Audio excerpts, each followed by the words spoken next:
तो आज की सेशन की शुरुआत एक केस से करते हैं। केस है आपका बेरूबारी का केस। जैसे कि मैंने आप सभी को बताया है कि अब भारतीय राज्य व्यवस्था में मैं आप सभी को जितने भी बड़े बड़े केसेस हुए हैं, वाद हुए हैं, जिनमें को लेकर के एक अच्छा खासा डिबेट है, उन चीज़ों को हम लोग एक बार पढ़ेंगे, जो सुप्रीम कोर्ट के बहुचर्चित केस हैं। और इस केस के माध्यम से कई सारे आर्टिकल भी आप देख पाएंगे। मैं बहुत सारे आर्टिकल आपको याद कराता जाऊंगा। दूसरा, एक कहानी की तरह, की स्टोरी की तरह ये केसेस आपको पता चल जाएंगे, क्योंकि ये विभिन्न संविधान संशोधनों से जुड़े हुए केस हैं और संविधान के अनुच्छेदों को इसके माध्यम से क्या किया गया है, परिभाषित करने का प्रयास किया गया है। तो ये दोनों चीज़ों को हम समझने का प्रयास करेंगे हर एक केस के माध्यम से।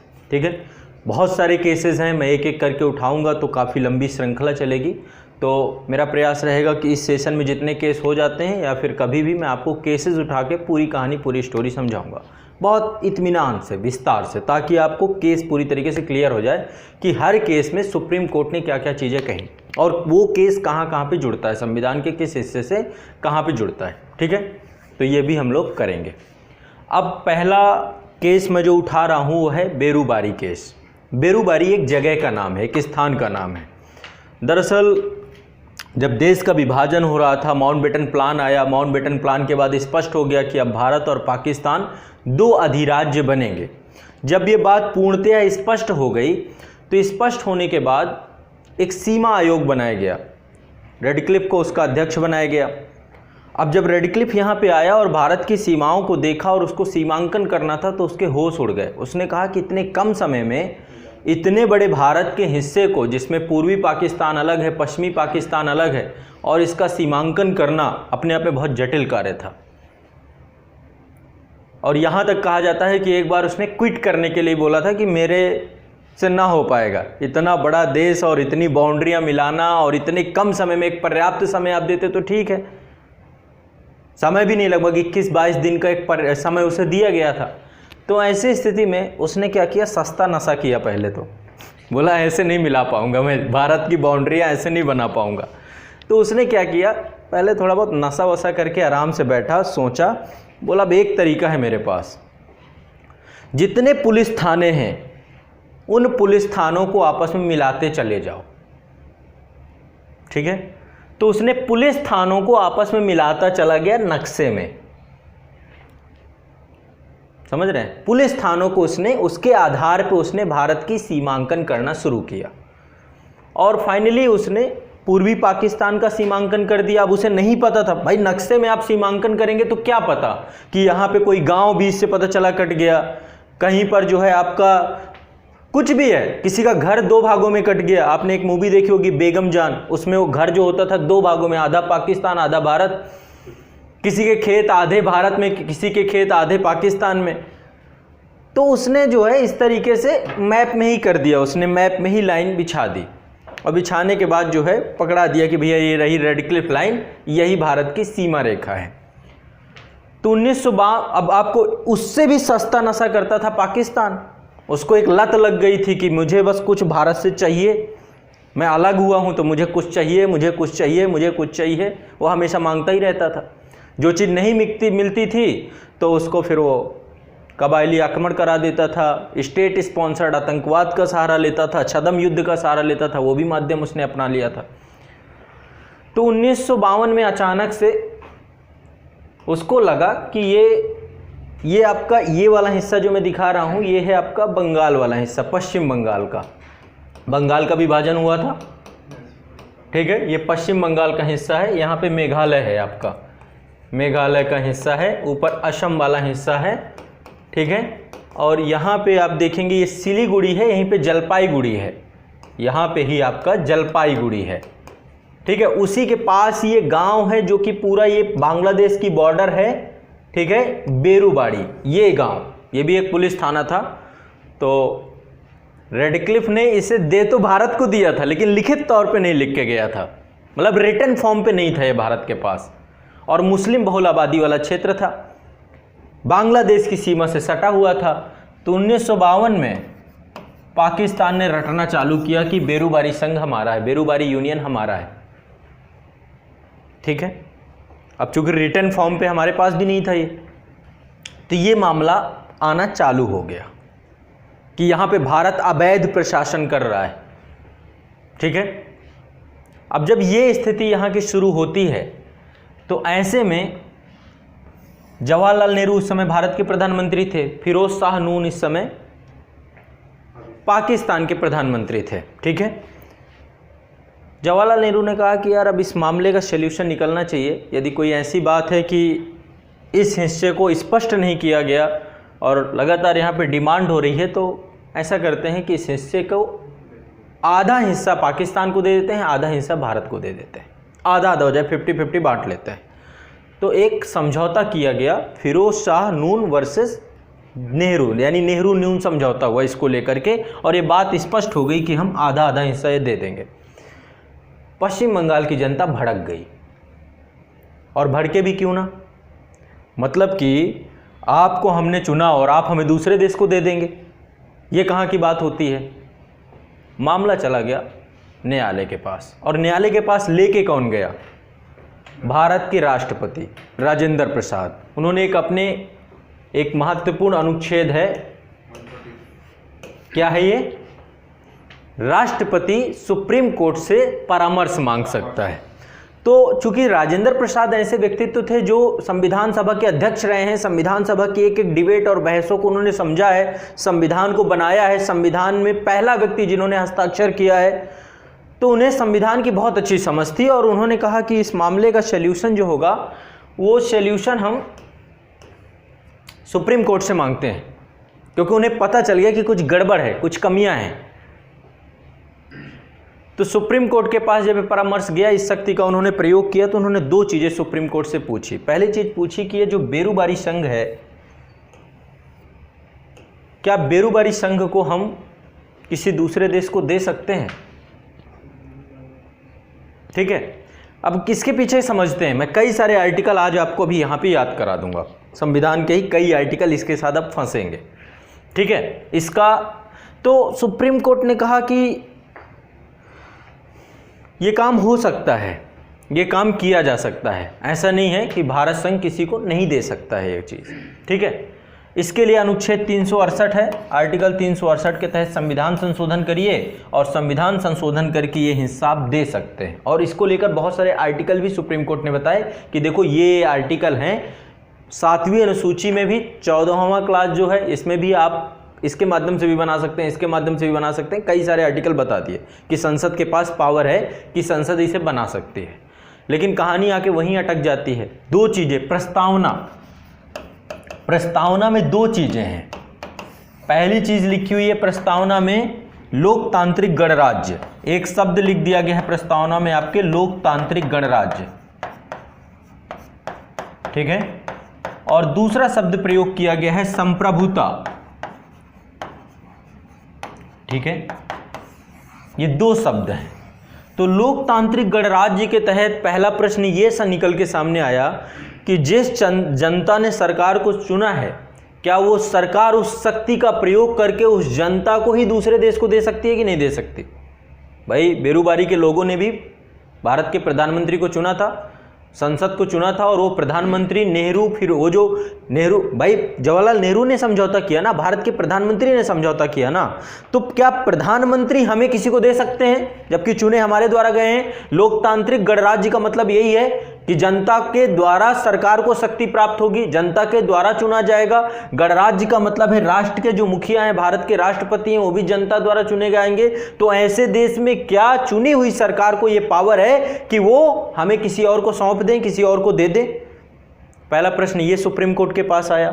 दूसरा प्रश्न ये आया कि ये जो संप्रभुता है, संप्रभुता का मतलब होता है कि हम किसी दूसरे देश के दबाव में नहीं हैं, हम अपने आप में स्वच्छंद हैं, बाह्य तौर पे भी हम स्वच्छंद हैं, सर्वोपरि हैं, संप्रभु हैं, अपने डिसीजन ले सकते हैं। हम दूसरे देश के डिसीजन के आधार पे अपने देश का कोई हिस्सा बांट के दूसरे को नहीं दे सकते हैं। और दूसरी बात, क्या आंतरिक तौर पे यदि हम स्वच्छंद हैं, संप्रभु हैं, केंद्र संप्रभु है, तो क्या आंतरिक तौर पे संप्रभु होने का मतलब यह भी है क्या कि देश के किसी हिस्से को काट के संसद किसी और को दे सकती है। क्या यदि आंतरिक तौर पे आपको स्वच्छंद बना दिया गया तो देश के हिस्से को ही आप किसी और को दे देंगे।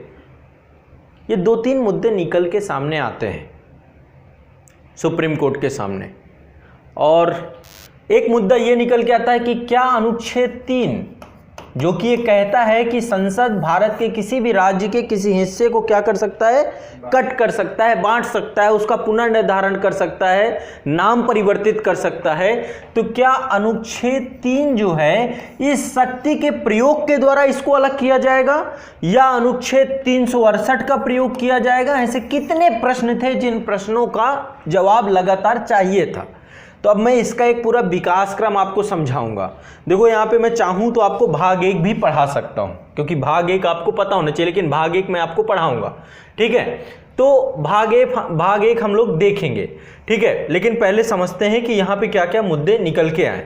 तो जहाँ पे ये आपकी बात है डॉक्टर राजेंद्र प्रसाद की, जब उन्होंने क्या किया, सुप्रीम कोर्ट को ये मामला मांगा, परामर्श किया, और परामर्श पे उन्होंने 2 चीज़ों का परामर्श मांगा। पहला परामर्श है, 2 चीजें हैं यहाँ पर, 2 प्रश्न जो उभर के आए।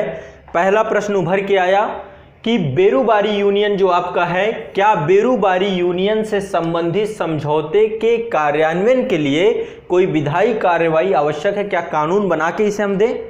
क्योंकि भाई नेहरू नून समझौता हो गया था, तो इस समझौते को प्रभावी बनाने के लिए क्या कोई कानून बनाना पड़ेगा या ऐसे ही दे दें? भाई समझौता कॉन्ट्रैक्ट हुआ, हमने दे दिया उनको।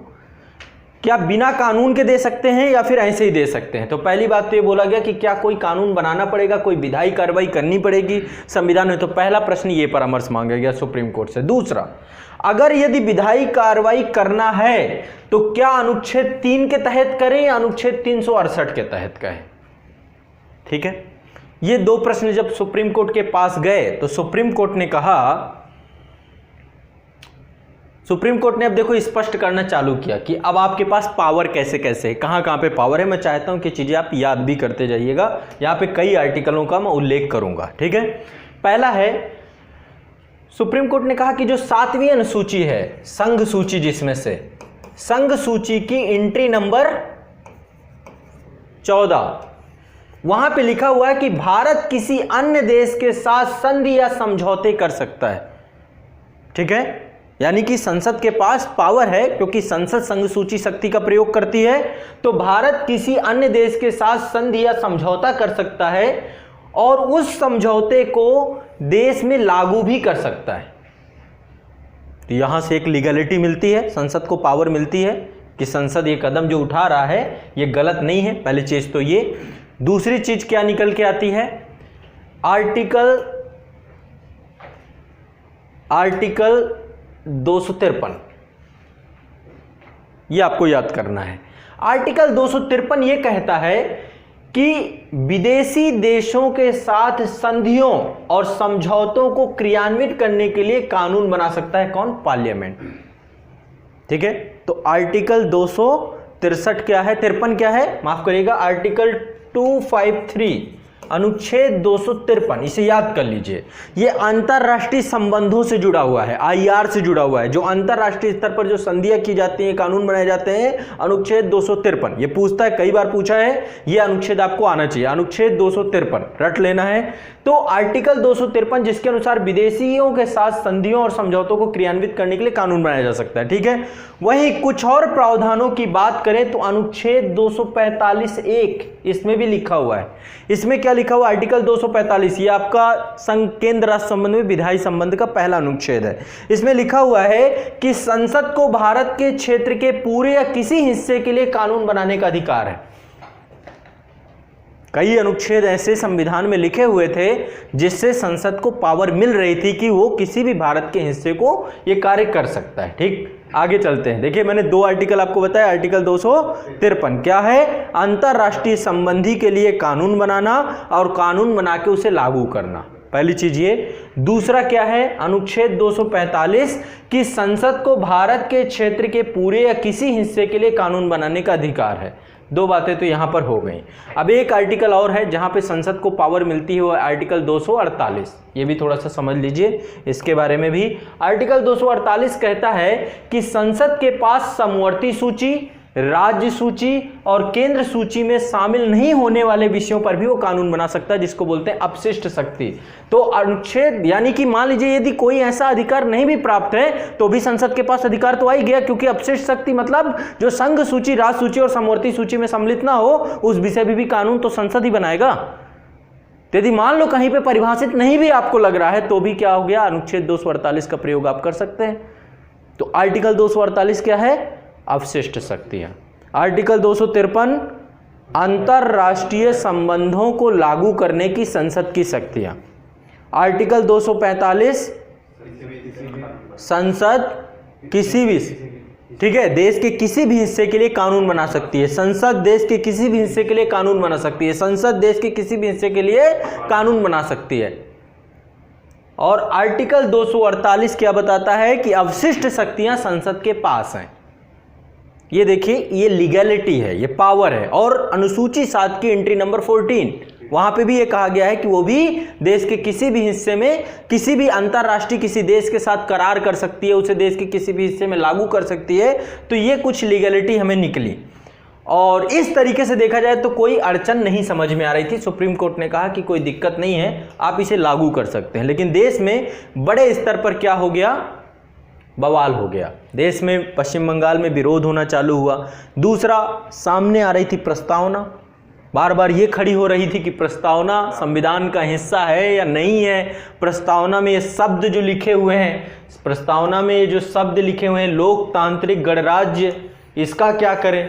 फिर ऐसे में तो लोकतांत्रिक गणराज्य में सरकार को शक्ति जनता से मिलती है और उसी से मिली शक्ति का उपयोग करके उस जनता को दूसरे देश को दे दिया जाए। कुछ ऐसा हो सकता है क्या? क्या ऐसी पावर है क्या संसद के पास कि अपने देश के नागरिकों को ही से ही वो सरकार बने और उसी नागरिकों को दूसरे देश को सौंप दे? क्योंकि बेरूबारी के नागरिक तो चले जाते पाकिस्तान के पास। तो एक बड़ा प्रश्न ये निकल के आया, यानी प्रस्तावना कहीं ना कहीं पे अड़ंगा बन रही थी। प्रस्तावना बैरियर क्रिएट हो रहा था बार बार, ठीक है। इसके बाद दूसरी बात क्या निकल के आई कि प्रस्तावना में एक शब्द प्रयोग किया गया है, सुप्रीम पावर, संप्रभुता। इसका मतलब यह होता है कि भारत अपने दम पर खड़ा एक देश है, यानी कि हमें किसी और की जरूरत नहीं है, हम सारे निर्णय स्वयं लेंगे, हमारे ऊपर किसी का निर्णय आरोपित नहीं होगा। अपने दम पर खड़ा देश है और कोई अन्य देश इसे कुछ ऐसा करने के लिए नहीं कह सकता जिससे भारत की एकता और अखंडता समाप्त हो। तो हम पाकिस्तान के द्वारा जो किया गया नून समझौता है उसको हम स्वीकार नहीं कर सकते हैं, क्योंकि ये हमारी अखंडता को समाप्त करता है, हमारी संप्रभुता को भी कम करने का प्रयास करता है। तो एक प्रश्न ये निकल के आ गया, ठीक है। अब जब ये दो प्रश्न निकले, एक बात और यहां से निकल के आती है संप्रभुता से। मैंने आपको बताया भी कि संप्रभुता से एक प्रश्न और निकलता है कि जो भारत है, ठीक है, अपने अंदरूनी मामलों में भी ये क्या है, इसको कोई कुछ नहीं कर सकता है, केंद्र सरकार सर्वोपरि है। तो क्या अपनी इस संप्रभुता का इस्तेमाल करके अपने देश के किसी और क्षेत्र को दिया जा सकता है कि नहीं दिया सकता, ये भी लीगल प्रश्न निकल के आया। तो 3 प्रश्न थे जिनका जवाब किसको देना था, सर्वोच्च न्यायालय को। लीगलिटी तय करने के लिए, नेहरू नून समझौते को प्रभावी बनाने के लिए, बेरूबारी संघ को देने के लिए। तो जब ये पूरा सवाल निकल के आया तो सबसे बड़ी कहानी कौन निकल के आई, सबसे बड़ा विलेन बना प्रस्तावना कि ये इसको क्या किया जाए। तो फिर सुप्रीम कोर्ट खेल गया जैसे वो हमेशा खेलता है। अब उसको संसद को प्रभावी बनाना था, संसद को ही सर्वोपरि बनाना था। आप देखेंगे जब मैं आपको बताऊंगा, जब पहला संविधान संशोधन हुआ और शंकरी प्रसाद का केस आया, ठीक है, पहले संविधान संशोधन के विरोध में ही आया था शंकरी प्रसाद का केस, तो किस तरीके से वहां पर भी आप देखेंगे कि वहां पर भी मौलिक अधिकारों को, आपके संपत्ति जमींदारी उन्मूलन अधिनियम लाया गया भारत में, है ना। और उसके बाद भी तो सुप्रीम कोर्ट कई जगह पे खेलता है, बचाने का प्रयास करता है। वैसे प्रयास यही है, लेकिन अभी देखना प्रस्तावना के साथ खेल गया, क्योंकि प्रस्तावना विलेन बन रही थी। तो सुप्रीम कोर्ट ने कहा प्रस्तावना संविधान का हिस्सा, खेल गया, सीधा सीधा विलेन को हटा दिया। अंग ही नहीं है तो फिर ये शब्दों का कोई प्रयोग। बाद में क्या बोलता है केशवानंद भारती, वाद भी मैं आपको डिटेल से बताऊंगा कि केशवानंद कौन थे, कैसे वाद पूरा निकल के आया, किस तरीके से मामला है। तो पहले तो ये विलेन हटा दिया, तीनों मामले पहले कराए, ये खत्म करो। तो सरकार को किसी प्रकार की कोई शक्ति प्रस्तावना से, पहला विलेन खत्म कर दिया, ठीक, अब बोला 2 प्रश्न आप लोगों के और बचे हैं। दूसरा प्रश्न था कि क्या आप अनुच्छेद 3 के आधार पे भारत के किसी हिस्से को किसी और को दे सकते हैं या नहीं, क्योंकि अनुच्छेद 3 के आधार पे ही क्या होता है, अनुच्छेद 3 के आधार पे ही क्या किया जा सकता है, देश के अंदर सीमा का पुनर्निर्धारण करने की यह शक्ति देता है, लेकिन यह अपनी जमीन को किसी और देने की शक्ति नहीं देता, इसलिए आर्टिकल 3 का प्रयोग आप नहीं कर सकते। अनुच्छेद 3 के तहत यह बेरूबारी संघ नहीं दिया जाएगा। ठीक है, समझ रहे बात, नहीं समझ रहे? अनुच्छेद 3 के तहत नहीं करोगे आप ये, आप ऐसा न करोगे अनुच्छेद 3 के तहत पश्चिम बंगाल से बेरूबारी हटाया और दे दिया, क्योंकि कहीं पर अनुच्छेद 3 पे ये लिखा ही नहीं है कि भारत सरकार भारत के किसी हिस्से को पृथक करके दूसरे देश को दे सकती है। तो जब ये बात लिखी नहीं तो ये काम आप कर नहीं सकते। ठीक, तो ये मामला भी यहां पे स्पष्ट हो गया, यानी कि अनुच्छेद 3 का आधार भी खत्म हो गया। अब तीसरी बात सुप्रीम कोर्ट ने कहा कि अगर आपको इस समझौते को लागू करना है, नेहरू न्यून समझौते को प्रभावी बनाना है, तो आप अनुच्छेद 368 के तहत संविधान में संशोधन कर लीजिए, क्योंकि आपके पास पर्याप्त शक्तियां हैं। 7वीं अनुसूची की एंट्री नंबर 14, अनुच्छेद 253, अनुच्छेद 245, अनुच्छेद 248। ठीक है, ये सारी बहुत सारी पावर्स हैं जहां पे आप ये कार्य कर सकते हैं, आपको कोई नहीं रोक रहा है। नेहरू के बात समझ में आ गई। ठीक है, नून जी से जो वादा करके आए थे उन्होंने फिर क्या किया, ये देखो घटना 1952 की है, नेहरू नून समझौता 1958 में हुआ था। उसके 2 साल बाद जब न्यायपालिका ने ये बात कही तो 1960 में संविधान में एक संशोधन किया गया, 9th अमेंडमेंट। नवा संविधान संशोधन क्या था, बेरूबारी संघ को पाकिस्तान को सौंपने से संबंधित संशोधन था। तो एक संविधान संशोधन किया गया और समझौते के अनुरूप पहली अनुसूची में परिवर्तन कर दिया गया। पहली अनुसूची क्या है, भारत के जो राज्य हैं उनके नाम लिखे हुए हैं, भारत का जो राज्य क्षेत्र है उसे परिभाषित किया गया है। ठीक है, तो 1960 में पहली अनुसूची में एक लाइन जोड़ दी गई कि बेरूबारी संघ का ये हिस्सा, इतने क्षेत्रफल का हिस्सा बांग्लादेश या पूर्वी पाकिस्तान जो पहले होता था उसको सौंपा जाएगा।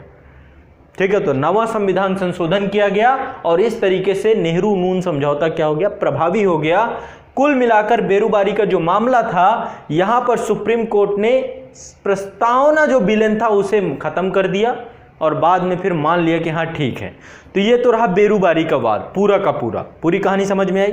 बेरूबारी मामला क्या है, एक क्षेत्र है जिसको पाकिस्तान को देना था, जिसको लेकर संविधान के कुछ सवाल हो रहे थे, संविधान को परिभाषित किया जाना था। राष्ट्रपति ने अनुच्छेद 143 का प्रयोग किया और प्रयोग के माध्यम से सुप्रीम कोर्ट से परामर्श मांगा। सुप्रीम कोर्ट ने बोला कि आप ये काम कर सकते हैं क्योंकि संविधान के विभिन्न हिस्सों में संसद को शक्ति मिली है, लेकिन प्रस्तावना जो एक प्रमुख हर्डल बन रही थी, लोग इसे तो उसको फाइनली दरकिनार कर दिया, क्योंकि प्रस्तावना को तो जो बेरूबारी के नागरिक थे पाकिस्तानी हो गए रातों रात, जबकि वो भारत संघ में रहना चाहते थे। गलती किसकी थी, उस नालायक की जो सस्ता नशा करके लाइन खींच रहा था। उसने पूरा लाइन तो नहीं खींची थी। उसने जो भी किया था उस पर बहुत बड़ी कहानी है, कभी इतिहास में मैं बताऊंगा कि वो नक्शा उसने बनाया था कि ऑलरेडी चीज़ें कहानी हुई, वो अलग कहानी है, उस पर नहीं जाएंगे। लेकिन जो आधार बनाया था उसने, वो पुलिस थानों को आधार बनाया था, पुलिस थानों को एक दूसरे से जोड़ता चला गया और उसी के आधार पे आधा इधर आधा उधर, तो कहीं ना कहीं पे एक त्रुटि हुई उससे बड़ी ये, और उसके कारण से बेरूबारी संघ का मामला निकल के आया। तो ये मामला कब था बेरूबारी यूनियन का, 1960 का मामला है। संविधान संशोधन हुआ, नवा संविधान संशोधन हुआ। मैंने कितने अनुच्छेद आपको याद कराए, 253 नहीं भूलना चाहिए। इंटरनेशनल रिलेशन को करार करने के लिए, कोई समझौता करने के लिए, देश के अंदर प्रभावी करने के लिए संसद कानून बना सकता है। अनुच्छेद 245 नहीं भूलेंगे कि संसद देश भर के किसी भी हिस्से में कोई भी कानून बना सकता है। अनुच्छेद 248 नहीं भूलेंगे, यह अपशिष्ट शक्तियों से जुड़ा हुआ है। अनुच्छेद 143 नहीं भूलेंगे, राष्ट्रपति की सुप्रीम कोर्ट से परामर्श करने की शक्ति है। ये 4 अनुच्छेद आपको नहीं भूलने चाहिए अभी, ठीक है। धीरे धीरे बहुत सारे जितने मामले आते जाएंगे, अनुच्छेद अनुच्छेद अनुच्छेद। मैं एक पूरा आपको अगला जो केस, अभी बहुत सारे केस हैं, जैसे कि अनुच्छेद 368 की कहानी, ये बहुत लंबी लड़ाई थी। न्यायपालिका 5-6 केस इसके साथ जुड़ते हैं, बहुत कॉम्प्लिकेटेड है, आसानी से समझ में नहीं आता। मैं आपको ये भी बहुत आसान कर दूंगा। केशवानंद भारतीवाद बहुत सुनते हो आप लोग, बेसिक स्ट्रक्चर, दुनियादारी, क्या था ये पूरा मामला, इसको भी हम लोग देखेंगे आने वाले कुछ ही सेशंस में, मैं इसे भी आसान कर दूंगा आपको। तो अभी आपने हाल फिलहाल में देखा होगा कि भारत बांग्लादेश के बीच में एक लैंड बॉर्डर एग्रीमेंट हुआ, ठीक, ये इसमें भी वही मामला था, सेम चीज थी, भारत का कुछ हिस्सा बांग्लादेश के पास जाना था और बांग्लादेश का कुछ हिस्सा भारत के पास आना था। यहां पे देखिए कुछ यहां पे संख्या लिखी हुई है, 111 विदेशी अंतः क्षेत्रों को बांग्लादेश को देना था और 51 अंतः क्षेत्रों को भारत को मिलना था, ताकि वहां के नागरिकों की नागरिकता स्पष्ट हो सके, ठीक है। तो फिर इसके लिए क्या करना पड़ेगा, क्या किया गया, तो 7वां संविधान संशोधन किससे जुड़ा हुआ है, Bharat Bangladesh land border agreement. 9वां संविधान संशोधन किससे जुड़ा हुआ है, बेरूबारी क्षेत्र को पाकिस्तान को सौंपने से जुड़ा हुआ है, ठीक। और प्रस्तावना संविधान का हिस्सा नहीं है, बेरूबारीवाद में सुप्रीम कोर्ट ने बोला। कितने आर्टिकल, 4 से 5 आर्टिकल, 2 संविधान संशोधन आपको क्लियर हो जाने चाहिए, ठीक है। यहां से क्लियर है, आगे बढ़ें। अब ये चीजें दिमाग में रिकॉल करना है अगेन टू अगेन, कोई दिक्कत नहीं होगी आपको। हाँ, क्या 143 के अंतर्गत न्यायालय अगर कुछ कहता तो मानने के लिए बाध्य है? नहीं नहीं, राष्ट्रपति मानने के लिए बाध्य नहीं है, और राष्ट्रपति सिर्फ मानने के लिए बाध्य नहीं है, उनसे ज्यादा प्रभावी यह है कि सुप्रीम कोर्ट भी अपनी सलाह देने के लिए बाध्य नहीं है। सुप्रीम कोर्ट भी चाहे तो अपनी सलाह देने को मना कर सकता है, और एक मामला हो चुका है। जब बाबरी मस्जिद केस आया था, बाबरी मस्जिद केस पे राष्ट्रपति ने सुप्रीम कोर्ट से सलाह मांगी थी, सुप्रीम कोर्ट ने मना कर दिया था कि साहब हम भी, कहीं लिखा ही नहीं संविधान में, उसने भी प्रयोग कर लिया कि हम भी सलाह देने के लिए बाध्य नहीं, ठीक है। तो ये एक औपचारिक प्रक्रिया है। तो आज हम लोग लास्ट जो आपका टॉपिक था उससे आगे कंटिन्यू करेंगे। कल मैंने आपको हिस्टोरिकल बैकग्राउंड बिल्कुल क्लियर कर दिया था, संविधान सभा के बारे में बता दिया था, संविधान की डिमांड कैसे हुई ये भी बता दिया था। आज कुछ फैक्चुअल टाइप की चीज़ें आपके बारे में आपको मैं पढ़ाऊंगा। फैक्ट कैसे कैसे कि संविधान के स्रोत क्या थे, क्या क्या सोर्सेस थे भारतीय संविधान के, ये सारी चीज़ें हम लोग यहाँ पर जानने का प्रयास करेंगे। और इसके अलावा बहुत सारे मुद्दे हैं, सबको एक एक करके मैं दिखाने का प्रयास करूंगा। बहुत सारी छोटी छोटी चीज़ें हैं जो आपको फैक्चुअल डेटा आपको पता होना चाहिए, तो एक एक फैक्चुअल डेटा भी आप जानते जाएंगे। मैं चाहता हूं मेरे साथ रटते जाओ, मतलब ये कहानी नहीं होनी चाहिए कि बाद में करेंगे तब कर लेंगे, पीडीएफ मिल जाएगी तब करेंगे, कोई पीडीएफ नहीं देने वाला मैं। जो यहाँ पे पढ़ लो क्लास में तो ज़्यादा बेहतर है, और नहीं तो आप लोग पीडीएफ क्या, लक्ष्मीकांत में सब दिया गया है, लक्ष्मीकांत से बड़ी पीडीएफ है क्या आपके पास, लेकिन आप नालायक, मतलब ही नहीं है, बस वही चाहिए, ये नहीं चाहिए जो क्लास में चल रहा है, इससे कोई लेना देना नहीं है। इसको सुनना है और भरोसा करना कि ये याद हो रही है, अगेन फिर मुझे सुनना है, दोबारा वीडियो आपके पास इसीलिए भेजा जा रहा है, ठीक है। तो चलिए, पहला है आपका जो सबसे बड़ा सोर्स था आपके भारत के संविधान का। देखो मैंने संविधान के बारे में कल सारी चीज़ें बता दी थी कि संविधान सभा बनी थी और संविधान सभा ने बड़े स्तर पे कार्य किया। 389 सदस्य थे, बाद में जाकर के 324 सदस्य ही बचते हैं विभाजन के बाद। अभी आज जो चर्चा करेंगे कि जब संविधान सभा बनी तो उसमें बहुत सारी समितियों का रोल था, लगभग 22 समितियां बनाई गई। 22 समितियों में से कौन समिति के कौन अध्यक्ष थे, क्या थे, ये सब भी देख लेंगे। पहले चर्चा कर लेते हैं एक एक करके कि किस संविधान में कौन सा हिस्सा कहाँ से लिया गया। इतना बड़ा संविधान बन गया, तो जब देश का संविधान बन रहा था तो देश के जो संविधान निर्माता थे इन्होंने लगभग 65 देशों के संविधान का अध्ययन किया। 65 कंट्री का जो संविधान था उसको इन्होंने पढ़ा, ठीक है। और 65 देशों के संविधान को पढ़ने के उपरांत ये इस निष्कर्ष पे पहुंचे कि विश्व के संविधानों की जो अच्छी अच्छी चीजें हैं उसको अपने देश की जरूरतों के हिसाब से हम मॉडिफाइड कर लें। ये कट कॉपी पेस्ट ना हो करके देश की आवश्यकताओं के अनुरूप मॉडिफिकेशन किया गया।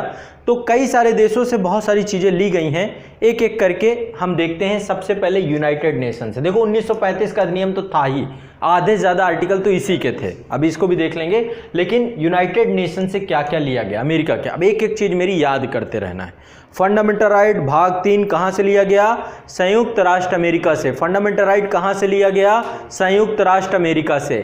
न्यायपालिका की स्वतंत्रता कहां से ली गई, यदि वर्ल्ड में देखा जाए सबसे पावरफुल न्यायपालिका कहीं की है तो कहां की है, अमेरिका की। सबसे कमजोर न्यायपालिका कहां की है, ब्रिटेन की। ब्रिटेन में संसद संप्रभु है, ठीक है। वहां पर क्या है, अमेरिका में शक्ति पृथक्करण का सिद्धांत है, शक्तियों को बांट दी। भारत में भी शक्तियों का पृथक्करण है। आपका आर्टिकल 50 क्या कहता है, कार्यपालिका विधायिका से पृथक रहेगी, कार्यपालिका न्यायपालिका से पृथक रहेगी, है ना। इसके बाद अनुच्छेद 121, अनुच्छेद 122, यहां पर भी एक दूसरे को सेपरेट करने का प्रयास होता है। विधायिका न्यायपालिका से पृथक रहेगी, कभी भी न्यायपालिका, आर्टिकल 122 क्या है, आर्टिकल 121 क्या है, दोनों एक दूसरे के बारे में चर्चा नहीं करेंगे। तो विधायिका, कार्यपालिका, न्यायपालिका तीनों सेपरेट है भारत में। लेकिन यहां पे क्या है, उत्तरदायित्व और नियंत्रण का सिद्धांत है। अमेरिका में क्या है, शक्ति पृथक्करण का सिद्धांत है, शक्तियों का पृथक्करण है। कार्यपालिका को विधायिका से कोई मतलब नहीं है, विधायिका को कार्यपालिका से मतलब नहीं है। हमारे वहां जैसे अमेरिका का राष्ट्रपति जो चुना जाता है जनता द्वारा चुना जाता है, वहां पे अध्यक्षात्मक शासन प्रणाली है। लेकिन भारत में राष्ट्रपति संसद के द्वारा चुना जाता है, संसद सदस्य विधानसभा उनके निर्वाचक मंडल से चुनता है, उपराष्ट्रपति उनके निर्वाचक मंडल, यानी कार्यपालिका का गठन विधायिका से होता है। मंत्रिपरिषद, मंत्रिमंडल वहीं से चुन के आती है, विधायिका से चुन के आती है। न्यायपालिका के न्यायाधीशों का कार्यपालिका से उनको सेलेक्ट किया जाता है, राष्ट्रपति उनकी नियुक्ति करता है ना। तो ओवरऑल, और जो मंत्रिपरिषद है सामूहिक तौर पे लोकसभा के प्रति उत्तरदायी रहती है, तो सब एक दूसरे से लिंकेज हैं। लेकिन पावर ऑफ सेपरेशन यहां भी रखी गई है कि आप न्यायपालिका ऑटोनोमस बॉडी है, विधायिका ऑटोनोमस, कार्यपालिका अपने काम पे, सबके काम अलग अलग बांट दिए गए, सबका अधिकार क्षेत्र अलग अलग बांट दिया गया है, ठीक है। तो वो अलग चीज है। तो भारत में फंडामेंटल राइट कहां से लिए गए, भाग 3 कहां से लिए गए, अमेरिका के संविधान से लिए गए। संविधान की सर्वोच्चता, हमारे यहां पे सुप्रीम कौन है, संविधान। अभी आगे हम चर्चा करेंगे, we the people of India, हम भारत के लोग, ये जो शब्द निकल के आता है, तो संविधान ने संप्रभुता किससे प्राप्त की है, भारत के लोगों से। भारत के लोग, जो ये शब्द लिखा हुआ है हम भारत के लोग, इसमें आप भी सम्मिलित हो। आप भी सम्मिलित होने का मतलब है इस संविधान को आपने भी स्वीकार किया है, केवल संविधान सभा बनाने वालों ने नहीं स्वीकार किया है। 3 चीजें, बातें यहां पे निकल के आती हैं। मैं तीनों चीजें जब मैं संविधान अभी पढ़ाऊंगा तो आपको डिस्कस करूंगा।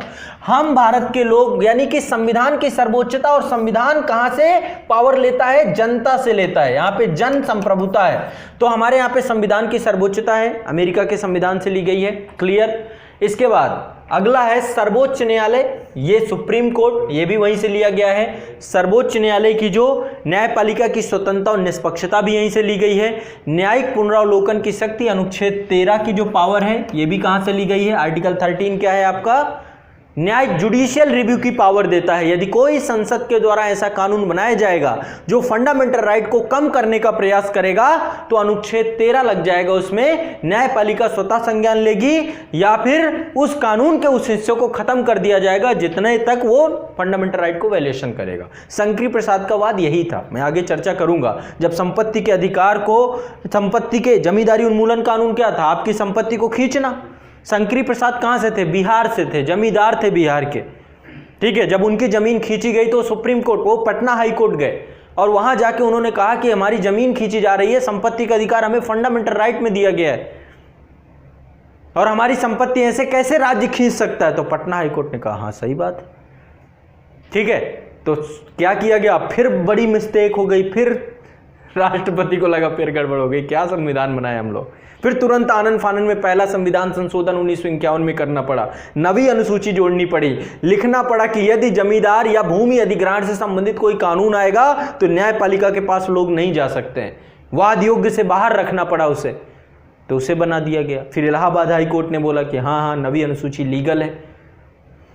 फाइनली फिर शंकरी प्रसाद में फिर वहाँ पे डिस्कस करूँगा, आपको डिटेल से बताऊँगा, अलग से ही पूरा वाद लेंगे, उसमें क्या क्या क्लॉजेस थे, कौन कौन से आर्टिकल्स थे, क्या क्या प्रभाव हो रहा था, देखेंगे हम लोग, ठीक है। फिर सज्जन सिंह का वाद आता है, राजस्थान राज्य वाला, वो भी देखेंगे, ठीक है। तो आपका संयुक्त राष्ट्र अमेरिका से फंडामेंटल राइट, न्यायपालिका की स्वतंत्रता निष्पक्षता, न्यायिक पुनरावलोकन, विधियों के समान संरक्षण, विधि का शासन लिया गया, रूल ऑफ लॉ लिया गया ब्रिटेन से, विधियों का समान संरक्षण, आर्टिकल 14 में 2 शब्द प्रयोग किए जाते हैं, विधि का शासन, विधियों का समान संरक्षण। विधियों का समान संरक्षण अमेरिका से लिया गया है, ठीक है। इसके बाद राष्ट्रपति के ऊपर महाभियोग, आर्टिकल 61 कहां से लिया गया है, अमेरिका के संविधान से। इंपीचमेंट की जो बात है, इसका एक चीज और ध्यान रखिएगा, पूरे संविधान में यदि महाभियोग किसी के ऊपर लगाया जा सकता है, इंपीचमेंट शब्द का प्रयोग किया गया है तो आर्टिकल 61 में किया गया है, बाकी कहीं नहीं किया गया है, ठीक है। यदि ये शब्द मीडिया ट्रायल पे बहुत चलता है, मीडिया जो है न्यायाधीशों को हटाने के लिए महाभियोग शब्द का प्रयोग करता है, गलत है वो। है ना, कॉन्स्टिट्यूशन में कहीं भी प्रयोग नहीं, उसके लिए रिमूवल शब्द का प्रयोग है, पदच्युति शब्द का प्रयोग है, महाभियोग शब्द का प्रयोग केवल राष्ट्रपति के लिए है। और यह प्रक्रिया सबसे जटिल प्रक्रिया है, सबसे कठोरतम यदि प्रक्रिया कुछ हो सकती है तो भारत के राष्ट्रपति को हटाने की प्रक्रिया है। ठीक है, तो महाभियोग की प्रक्रिया। इसके बाद राष्ट्रपति संघ रक्षा बलों के सर्वोच्च कमांडर होंगे, आर्टिकल 53। यह भी आपका कहां से लिया गया है? यह भी आपका अमेरिका के संविधान से लिया गया है। उपराष्ट्रपति का पद, यह भी आपका अमेरिका का संविधान से लिया गया है। उपराष्ट्रपति राज्यसभा के सभापति होंगे, यह भी अमेरिका के संविधान से लिया गया है। और भारत संविधान की प्रस्तावना प्रियम्बल, यह कहां से लिया गया है? प्रियम्बल की भाषा कहां से ली गई है? ऑस्ट्रेलिया के संविधान से। तो भाषा ऑस्ट्रेलिया से, प्रियम्बल क्लियर? कोई दिक्कत हो तो बताओ। तो पूरा भाषा हाँ, है ही कितनी भाषा, कितने शब्द हैं प्रियम्बल में? सर हम भारत के लोग ही अमेरिका से शायद हैं। पूरी भाषा नहीं समझते, मैं शब्द प्रयोग कर रहा हूं, शब्द नहीं प्रयोग कर रहा हूं मैं। ये तो हमारे खुद के ऑब्जेक्टिव प्रपोजल हैं, उद्देश्य प्रस्ताव जवाहरलाल नेहरू लेकर आए थे, वही रूप है ये, उसी का ही ये संशोधित रूप है। लेकिन प्रस्तावना किसके संविधान में सबसे पहले देखने को मिली? अमेरिका के संविधान में। तो हमने भी प्रस्तावना उसको जोड़ दिया, पहले पन्ने पे प्रियम्बल जोड़ दिया। इसको इसलिए बोला जाता, नहीं तो ये तो ऑब्जेक्टिव प्रपोजल है, उद्देश्य प्रस्ताव है, जो जेएल नेहरू लेकर के आए थे 13 दिसंबर 1946 को। ठीक है, तो उद्देशिका की भाषा जो प्रयोग की गई है वो आपकी ऑस्ट्रेलिया से ली गई है। और प्रस्तावना में 88 शब्द हैं वर्तमान में। मूल प्रस्तावना जो थी उसमें कितने थे? 85 शब्द, 3 जोड़ दिए गए। कब जोड़े गए? ठीक है, तो कभी ये पूछ ले तो ये इसमें भी गड़बड़ाना नहीं, शब्द भी पूछ सकता है। जो पूछे तैयार रहना हर चीज़ के लिए। ठीक है, मैं ऐसा तैयार करके भेजूंगा, कुछ बचेगा नहीं, लाश लश्कर सारे होंगे। ठीक है, अगला नेक्स्ट है, तो ये हो गए हमारे। और दूसरा, राष्ट्रपति संघ की कार्यपालिका शक्ति राष्ट्रपति में निहित होगी, ये भी आपका यूएसए के संविधान से लिया गया है। तो ये से क्लियर हो गया। ठीक है, अगला है ब्रिटेन का संविधान। ब्रिटेन का संविधान हमारे लिए बहुत इंपॉर्टेंट है, क्योंकि ब्रिटेन ही हमारे ऊपर शासन कर रहा था। तो ब्रिटेन की जो पद्धतियां थी, जैसे हमने अपनी शासन व्यवस्था जो ली वो ब्रिटेन की ही ली। हमने अपना शासन व्यवस्था के साथ साथ जो हमारे यहाँ का जो राज व्यवस्था थी, राज व्यवस्था अलग चीज़ है, शासन व्यवस्था अलग चीज़ है। राज व्यवस्था भारत की संघात्मक है और भारत की शासन व्यवस्था संसदीय शासन व्यवस्था है। ये दोनों अलग अलग चीज़ हैं। हमारा पॉलिटिकल स्ट्रक्चर कैसा है? फेडरल, संघात्मक। भारत की राज व्यवस्था संघात्मक है, भारत की शासन व्यवस्था संसदीय शासन व्यवस्था है, पार्लियामेंट्री सिस्टम है हमारे यहाँ पे। दोनों शब्दों को समझना है। गवर्नेंस कैसी है हमारी? फेडरल। एक तरफ केंद्र की सरकार, हमारे ऊपर 2 लोग शासन करते हैं। कौन करते हैं? राज्य सरकार अलग और केंद्र सरकार अलग। इसे शासन बोलते हैं, इसे राज व्यवस्था बोलते हैं। कानून बनाने की 2 लोगों को पावर मिली हुई है। लेकिन जो संसदीय शासन प्रणाली है, शासन प्रणाली संसदीय शासन प्रणाली है। गवर्न कैसे किया जाएगा? एक मंत्रिपरिषद होगी जो लोकसभा के प्रति उत्तरदायी होगी, इसे गवर्नेंस बोलते हैं, शासन बोलते हैं। तो शासन प्रणाली कैसी है? संसदीय। और राज व्यवस्था कैसी है? संघात्मक। दोनों में अंतर समझ में आ रहा है? समझ में आ रहा है? नहीं आ रहा? शासन व्यवस्था क्या है, राज व्यवस्था क्या है? तो कभी कोई पूछे कि भारत की राज व्यवस्था कैसी है? संघीय, फेडरल। और भारत की शासन व्यवस्था कैसी है? संसदीय। दोनों में अंतर, डिफरेंस, गड़बड़ नहीं होना चाहिए। यदि आप शासन व्यवस्था को बोल देंगे कि संघात्मक है तो गड़बड़ हो जाएगा। शासन व्यवस्था संघात्मक ना होकर राज व्यवस्था संघात्मक है। क्लियर? सिंपल आसान भाषा में। तो ये जो संसदीय शासन प्रणाली है, संघात्मक व्यवस्था, देखो यहां से नहीं लिया गया, ब्रिटेन से नहीं लिया गया, क्योंकि ब्रिटेन में संघ है ही नहीं। ब्रिटेन एकात्मक शासन प्रणाली वाला देश है। संघात्मक शासन प्रणाली हमने यहां से नहीं लिया है। ठीक है, तो संसदीय शासन प्रणाली हमने लिया। संसदीय शासन प्रणाली क्या है? हमारी शासन व्यवस्था। और राज व्यवस्था हमने अदर स्टेट से लिया है। कहां से लिया भी बताऊंगा। ठीक है, कनाडा है और ऑस्ट्रेलिया, दोनों है उसमें। ठीक है, तो आपका पहला है संसदीय शासन प्रणाली, यहां से ली। एकल नागरिकता का प्रावधान लिया हमने। ठीक है, एकहरी नागरिकता होगी। विधि निर्माण की प्रक्रिया क्या होगी, प्रोसेस क्या होगा? रूल ऑफ लॉ होगा, विधि का शासन होगा। पोर्टफोलियो सिस्टम हमने लिया, मंत्रिमंडलीय प्रणाली हमने लिया। इसके बाद जो परमाधिकार लेख है, एक रीट है ना आपकी, परमाधिकार लेख रीट है ना, परमादेश जिसे बोलते हैं, ठीक है, ये भी आपका यहीं से लिया गया। संसदों को विशेषाधिकार होंगे, अनुच्छेद 105 संसदीय विशेषाधिकारों की बात करता है। आर्टिकल 105 संसदीय विशेषाधिकारों की बात करता है। द्विसदनीय शासन व्यवस्था होगी। वैसे द्विसदनीय शासन व्यवस्था कब से प्रारंभ हुई थी? कल मैंने इतिहास बताया था आप लोगों को। हाँ ना, 1919 के अधिनियम से। अरे पगलों, आप लोग गजनी हो, एक नंबर के गजनी हो। सर ये प्रांत से हटा के वो द्वैध शासन अलग चीज है, द्विसदनीय शासन व्यवस्था अलग चीज है। द्विसदनीय समझते हैं, संसद के 2 सदन हैं, विधायिका लोकसभा और राज्यसभा। वो चीज चालू हुई 1919 के शासन व्यवस्था से। ठीक है, समझ रहे हो बात को?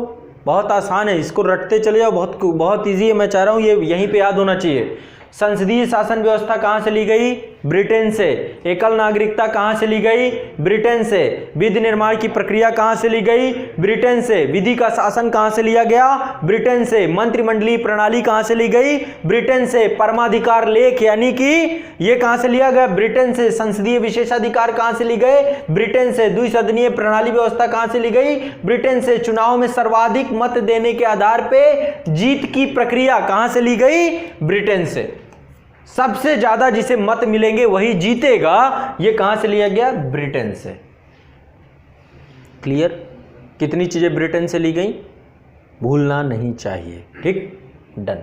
आगे बढ़ते हैं। नेक्स्ट है आपका सोवियत संघ।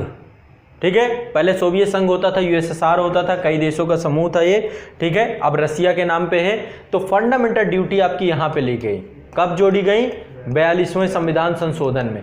2 देश है जहां पे मूल कर्तव्य है, पहला जापान, दूसरा रसिया। हमने रसिया से लिया है फंडामेंटल ड्यूटी। ठीक है, प्रस्तावना में सामाजिक शब्द देखो, थोड़ा सा मैं इसको भी थोड़ा सा आपको बता देता हूं, वैसे मैं इसको एलेबरेट भी करूंगा। सामाजिक शब्द क्यों जोड़ा गया इतनी लेट, क्या कारण था? जबकि हमारे देश के संविधान का प्रारंभ से ही उद्देश्य था कि हम सामाजिक देश रहेंगे, लेकिन इसको जोड़ने में 42वां संविधान संशोधन क्यों करना पड़ा? कारण था इसके पीछे। 1969 पे 14 बैंकों का राष्ट्रीयकरण कर दिया गया। सामाजिक समझते हैं ना, सामाजिक का मतलब ये होता है कि जो संपत्ति है वो संपत्ति में जो आर्थिक अर्थव्यवस्था है उस पर राज्य का नियंत्रण होगा, राष्ट्रीय संपत्ति होगी, सार्वजनिक संपत्ति होगी और सबके लिए होगी। ठीक है, तो राष्ट्रीयकरण करना चालू किया किसने? इंदिरा गांधी सरकार ने। ठीक है, इसके बाद आपने सुना होगा प्रिवी पर्स समाप्त कर दिया 1970 में। जितने भी राजा महाराजा थे जो उनके उपाधियां लगती थी और उनको, तो वो सब खत्म कर दिया। विरोध होना चालू हो गया देश भर में। ग्वालियर के सिंधिया थे, ये विरोध करने लग गए, भाई अब इनका राजा महाराजा का पदवी जा रहा है। ये जो आपके सैफ अली खान है, इनके फादर नवाब पटौदी बोले जाते हैं, नवाब थे ये भी, ये सब विरोध होना चालू हो गया। ठीक है, तो जो इनके पास एक स्पेशल ट्रीटमेंट था, क्योंकि आर्टिकल 18 क्या कहता है? भारत में उपाधियों का अंत होगा। ठीक है, तो ये सब जब खत्म होता है तो विरोध होना चालू हो जाता है कि ये सब क्या है, ऐसा नहीं होना चाहिए। तो फिर और बार बार जो है सुप्रीम कोर्ट लोग जाने लग गए। तो फिर इंदिरा गांधी ने सोचा रुको 2 मिनट, देश में लगाते हैं आपातकाल और तुम लोगों को सबको सीधा करते हैं। आपातकाल लगाया, 42वें संविधान संशोधन किया, कुछ नहीं छोड़ा। प्रस्तावना में सीधा सीधा सामाजिक शब्द जोड़ ही दिया कि लो हम एक सोशल वेलफेयर स्टेट है, हमें इस लक्ष्य की प्राप्ति करनी है, स्पष्ट कर दिया। पहले लिखा ही नहीं था, जोड़ दिया। ठीक है, तो अब बैंकों का राष्ट्रीयकरण होगा। अभी जैसे प्राइवेट कर रही है सरकार तो दिक्कत हो रही है, तब सरकारी कर दिया था सबको, सरकारी किया था एक समय, सबको सरकारी कर दिया। अब सबको बेच रही है धीरे धीरे, जाओ जाओ जाओ। फिर कभी किसी दिन राज्य के ऊपर कौन है, ज़्यादा 3-5 करेंगे फिर सबको राष्ट्रीयकरण। कितना टाइम लगना है? सब राष्ट्रीय संपत्ति, राष्ट्र से ऊपर थोड़ा ना है कोई। ठीक है, तो इतना ज़्यादा बवाल नहीं करना चाहिए। भारत जैसे राष्ट्र में जिस तरीके से बेरोजगारी फैल रही है बड़ी संख्या में, तो मेरे हिसाब से आने वाले समय में ये हमारे लिए लॉन्ग टर्म तौर पे देखें तो हमारे लिए लाभकारी भी होगा निजीकरण। विश्व में जितने भी डेवलप्ड कंट्री हैं वहाँ पे पूंजीवादी देश हैं, वो निजीकरण को बढ़ावा दे रहे हैं। ठीक है, लेकिन अब वही है कि जब भी कोई परिवर्तन होता है, व्यापक परिवर्तन होता है, तो विरोध तो सहना पड़ता है उसका। लेकिन सरकार उस दिशा में बढ़ रही है मुझे जहाँ तक लगता है, क्योंकि प्रतिस्पर्धा होगी। और एक चीज़ और बताऊँ, भारत में, अब ये चीज़ में बुरा मत मानना आप लोग, लेकिन जो मुझे मेरे सितारे बोलते हैं कि आरक्षण जैसी व्यवस्था कभी भारत में ख़त्म नहीं की जा सकती है, एक ही तरीके से ख़त्म हो जाएगी। कहाँ आरक्षण प्राप्त है, कहाँ मिला है आरक्षण?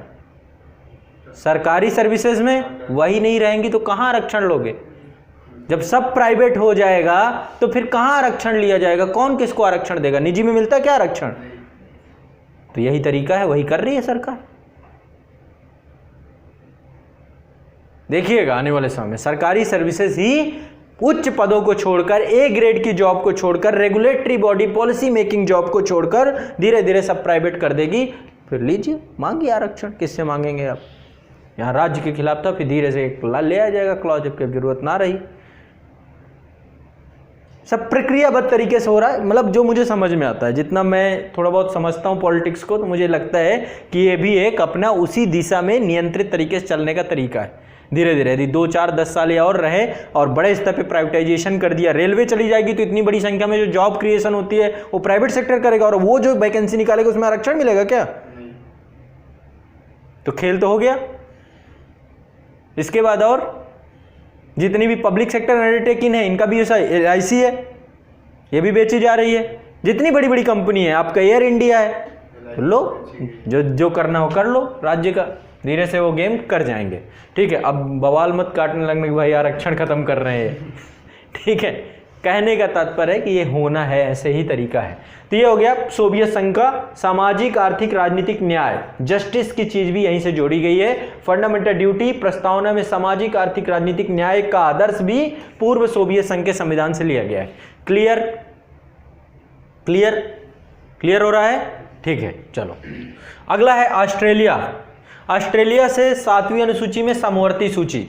ठीक, समवर्ती सूची जिसमें केंद्र और राज्य दोनों कानून बना सके। प्रस्तावना की भाषा, लैंग्वेज, केंद्र राज्य के बीच संबंध, ठीक है, शक्तियों का विभाजन, ठीक है, शक्तियों का विभाजन यानी कार्यपालिका, न्यायपालिका, विधायिका के बीच शक्तियों का विभाजन, व्यापार और वाणिज्य समागम की स्वतंत्रता, संसद के दोनों सदनों की संयुक्त बैठक, ज्वाइंट सेशन, ठीक है, आर्टिकल 108 ठीक है, यह भी आपका कहां से लिया गया है? ऑस्ट्रेलिया से लिया गया है। क्लियर है? चलो आगे बढ़ते हैं, क्लियर करते जाओ। बार बार मैं रिपीट नहीं करूंगा, ऐसा भी नहीं है कि भाई 10-10 बार बोलो तभी याद करो, इतना बढ़िया समझा रहा हूं। नेक्स्ट है आपका ऑस्ट्रेलिया का संविधान। ऑस्ट्रेलिया के संविधान से DPSP लिया गया है, रटे हुए हैं आपको।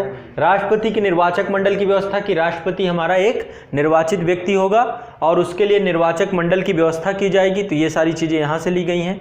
इसके बाद नेक्स्ट है आपका राज्यसभा में जो मनोनयन होता है। राज्यसभा में मनोनयन होता है, कितने लोगों का मनोनयन होता है? 4 लोगों का मनोनयन होता है। किस आधार पे होता है? साहित्य, कला, विज्ञान और समाज सेवा, 4 आधारों पे होता है। टोटल 12% का, ठीक है, 12% का 4 आधारों पे मनोनयन। ये कहां से लिया गया? आयरलैंड के संविधान से। तो DPSP राष्ट्रपति के निर्वाचक मंडल की व्यवस्था, निर्वाचन की पद्धति, राष्ट्रपति द्वारा साहित्य, कला, विज्ञान, समाज सेवा आदि के क्षेत्र में ख्याति प्राप्त व्यक्तियों के लिए मनोनयन और राज्यसभा में सदस्यों का नामांकन, वही सारी चीजें हैं। ये आपका कहां से लिया गया? स्पष्ट? क्लियर? सचिन तेंदुलकर फिर कैसे हो गया? सचिन तेंदुलकर कला के क्षेत्र, एक क्रिकेट एक आर्ट है और क्या है? क्या समझेंगे उसे?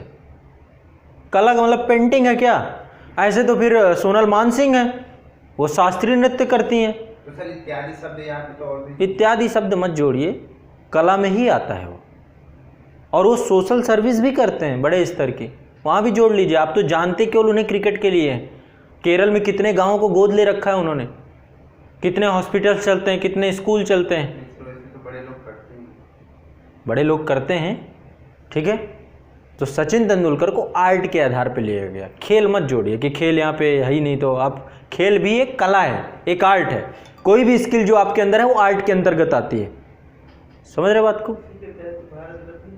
भारत रत्न भी आपका नहीं, भारत रत्न में तो अभी खेल आधार जोड़ ही दिया गया है कि खेल भी एक आधार है। जो खेल के क्षेत्र में विशेष उपलब्धि करेंगे उन्हें भी भारत रत्न दिया जा सकता है, ठीक है।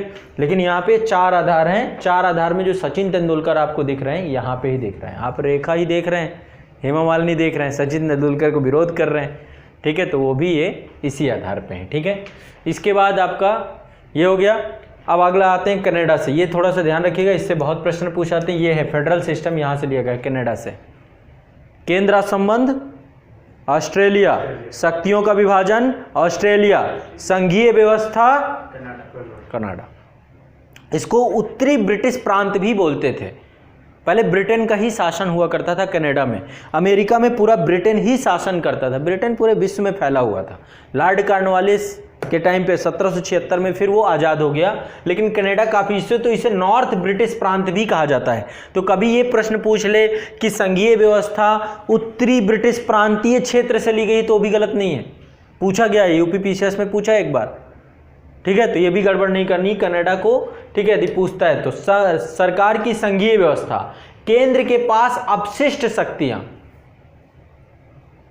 ठीक है। आर्टिकल 200, चलो अब कम से कम ये तो नहीं भूलोगे आप लोग, ठीक है। आर्टिकल याद करने का सबसे अच्छा तरीका यदि मुझे कोई लगता है तो रैंडम पढ़ो आर्टिकल्स को, क्रम से मत पढ़ो, जहां पे उसका उल्लेख आ जाए उसे पढ़ लो।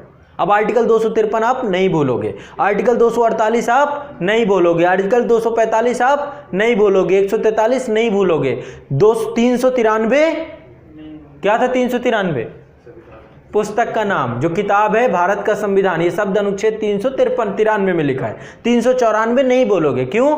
गणतंत्र दिवस 26 जनवरी के दिन संविधान का प्रारंभ होगा, ये तिथि वहां पे लिखी हुई है, ठीक है। तो ये क्या है? रैंडम पढ़ रहे हैं हम लोग। रैंडम पढ़ेंगे तो आर्टिकल याद हो जाएंगे, क्रम से रटवाऊंगा आर्टिकल कभी याद नहीं होंगे, ठीक है। तो जब भी मैं बीच बीच में देखते जाना, बहुत जल्दी आपको सारे आर्टिकल्स प्रयास करूंगा बीच बीच में यूज करता रहूं। केंद्र द्वारा राज्य के राज्यपालों की नियुक्ति, ठीक है, ये भी कहां से लिया गया है? कनाडा के संविधान से। गवर्नर को सेंट्रल गवर्नमेंट, राष्ट्रपति के प्रसाद पर्यंत होता है ना, तो राष्ट्रपति के प्रसाद तक जिंदा रहता है, आर्टिकल 152, ठीक है। इसके बाद संघ और राज्य के बीच शक्तियों का वितरण, ठीक है। ये चीज आपने वहां भी देखा होगा, ऑस्ट्रेलिया में भी देखा है। ऑस्ट्रेलिया में भी ये आपका शक्तियों का बंटवारा जो है, ठीक है, समवर्ती सूची, ये शब्द यहां पर भी है, ठीक। तो शक्तियों का वितरण, संघ और राज्य में शक्तियों का वितरण, क्योंकि संघीय व्यवस्था ली गई है तो वो इससे जोड़ के इसको लिख दिया। उच्चतम न्यायालय का परामर्श करने का न्याय निर्णय, आर्टिकल 143, ये भी आपका कहां से लिया गया है? कनाडा से। क्लियर, स्पष्ट है, ठीक है। अब अगला आते हैं फ्रांस के संविधान से। फ्रांस से गणतंत्रात्मक व्यवस्था ली गई है, प्रस्तावना में स्वतंत्रता, समता, बंधुता के आदर्श लिए गए। क्लियर, ठीक है। चलो, जापान से विधि द्वारा स्थापित प्रक्रिया, article 21, due process of law, विधि द्वारा स्थापित प्रक्रिया जापान से ली गई है। विधि द्वारा स्थापित प्रक्रिया जापान से ली गई है। क्लियर, विधि द्वारा स्थापित प्रक्रिया। विधि का शासन ब्रिटेन से, विधि के समक्ष क्षमता अमेरिका से, विधि द्वारा स्थापित प्रक्रिया जापान से। ड्यू प्रोसेस ऑफ लॉ क्या है? जब आर्टिकल 21 पढ़ाऊंगा तो वहां समझाऊंगा। विधि की यथोचित प्रक्रिया। कई बार कानून कुछ और कहता है और न्यायालय कुछ और न्याय निर्णय देता है। न्यायालय को यदि लगता है कि विधि के अनुरूप तो चीजें, कोई अपराधी है मान लीजिए, वो विधि के अनुरूप तो अपराधी है, लेकिन यदि उसे लगता है विधि की यथोचित प्रक्रिया, उसे यदि ऐसा लगता है, तभी तो आर्टिकल 21 के तहत स्वस्थ नींद लेने का अधिकार, इसका अधिकार, पर्यावरण का अधिकार, स्वस्थ जीवन जीने का अधिकार, सूचना का अधिकार, हवाई जहाज विदेश जाने का अधिकार, ये करने का अधिकार, वो दुनिया भर के अधिकार कैसे आएगा? विधि की यथोचित प्रक्रिया। विधि में नहीं लिखा हुआ लेकिन व्यक्ति के जीवन के लिए जरूरी है, उसके गरिमापूर्ण जीवन के लिए। तो ड्यू प्रोसेस ऑफ लॉ क्या है? सुप्रीम कोर्ट कब इसका प्रयोग करता है? ठीक है, तो इसको भी हम लोग देखते रहेंगे। ठीक है, तो विधि द्वारा स्थापित प्रक्रिया का सिद्धांत ये जापान के लिया गया है। जर्मनी का समय आपातकाल में प्रवर्तन के दौरान फंडामेंटल राइट खत्म हो जाएंगे। अब यहाँ पे चलो दो चीजें और आपको याद करा देता हूँ। आर्टिकल 352 क्या है? अब देखो ये आर्टिकल याद कराता जा रहा हूँ, ये मत बोलना कि बाद में आपने पढ़ाया नहीं। आप लोग का भरोसा नहीं है, क्योंकि ये आप लोग बाद में आक्षेप लगाते ही हो। आपको मतलब ये वाला मतलब कच्ची रोड लोई समझते हो इसको। ये भी पढ़ा ही रहा हूं, यहां पे भी आर्टिकल का उल्लेख है। आर्टिकल 352 ये हमें बात करता है कि देश में राष्ट्रीय आपातकाल लगाया जा सकता है, नेशनल इमरजेंसी लगाई जा सकती है। क्या लगाया जा सकता है? National emergency. अब इसको ध्यान से समझना है कि नेशनल इमरजेंसी क्या है। ठीक है, आर्टिकल 352 क्या है? नेशनल इमरजेंसी लगाई जा सकती है, राष्ट्रीय आपातकाल लगाया जा सकता है। राष्ट्रीय आपातकाल कितने आधार पे लगाया जा सकता है? राष्ट्रीय आपातकाल अरे पहले इस तरह नहीं बात किया करो, 3 आधारों पे लगाया जा सकता है। ठीक, पहला आधार क्या है, कोई विदेशी देश हम पर आक्रमण कर दे, बाह्य आक्रमण हो जाए, ठीक है। दूसरा आधार क्या हो सकता है, पहले तो हमारे ऊपर आक्रमण हो गया, दूसरा आधार क्या हो सकता है, दूसरा आधार होता है भारत युद्धरत हो जाए, भारत किसी देश पे आक्रमण कर दे, भारत ने ही किसी के साथ युद्ध छेड़ दिया, ये दूसरा आधार। और तीसरा आधार आंतरिक सशस्त्र विद्रोह हो जाए, देश के अंदर सशस्त्र विद्रोह होना चाहिए। पहले यहां पे लिखा हुआ था आंतरिक अशांति होनी चाहिए, आंतरिक अशांति के आधार पे, और आपको पता होगा जो 1975 में लगाई गई थी इमरजेंसी, वो आंतरिक अशांति के आधार पर लगाई गई थी, लेकिन 44वें संविधान संशोधन से यहाँ पे शब्द प्रयोग चेंज कर दिया गया, सशस्त्र विद्रोह कर दिया गया। अब यहाँ पे समझिएगा इसका रिलेशन फंडामेंटल राइट के साथ कैसे है। मैं जर्मनी के संविधान में चूंकि ये बात आई है कि जब आपातकाल प्रवर्तन में होगा तो राष्ट्रपति फंडामेंटल राइट को क्या करेगा, खत्म कर सकता है, स्थगित कर सकता है। कैसे कर सकता है, कितना कर सकता है, ये समझिएगा। अब यहाँ पे 2 आर्टिकल आपको याद करा रहा हूं, भूलना मत, ठीक है।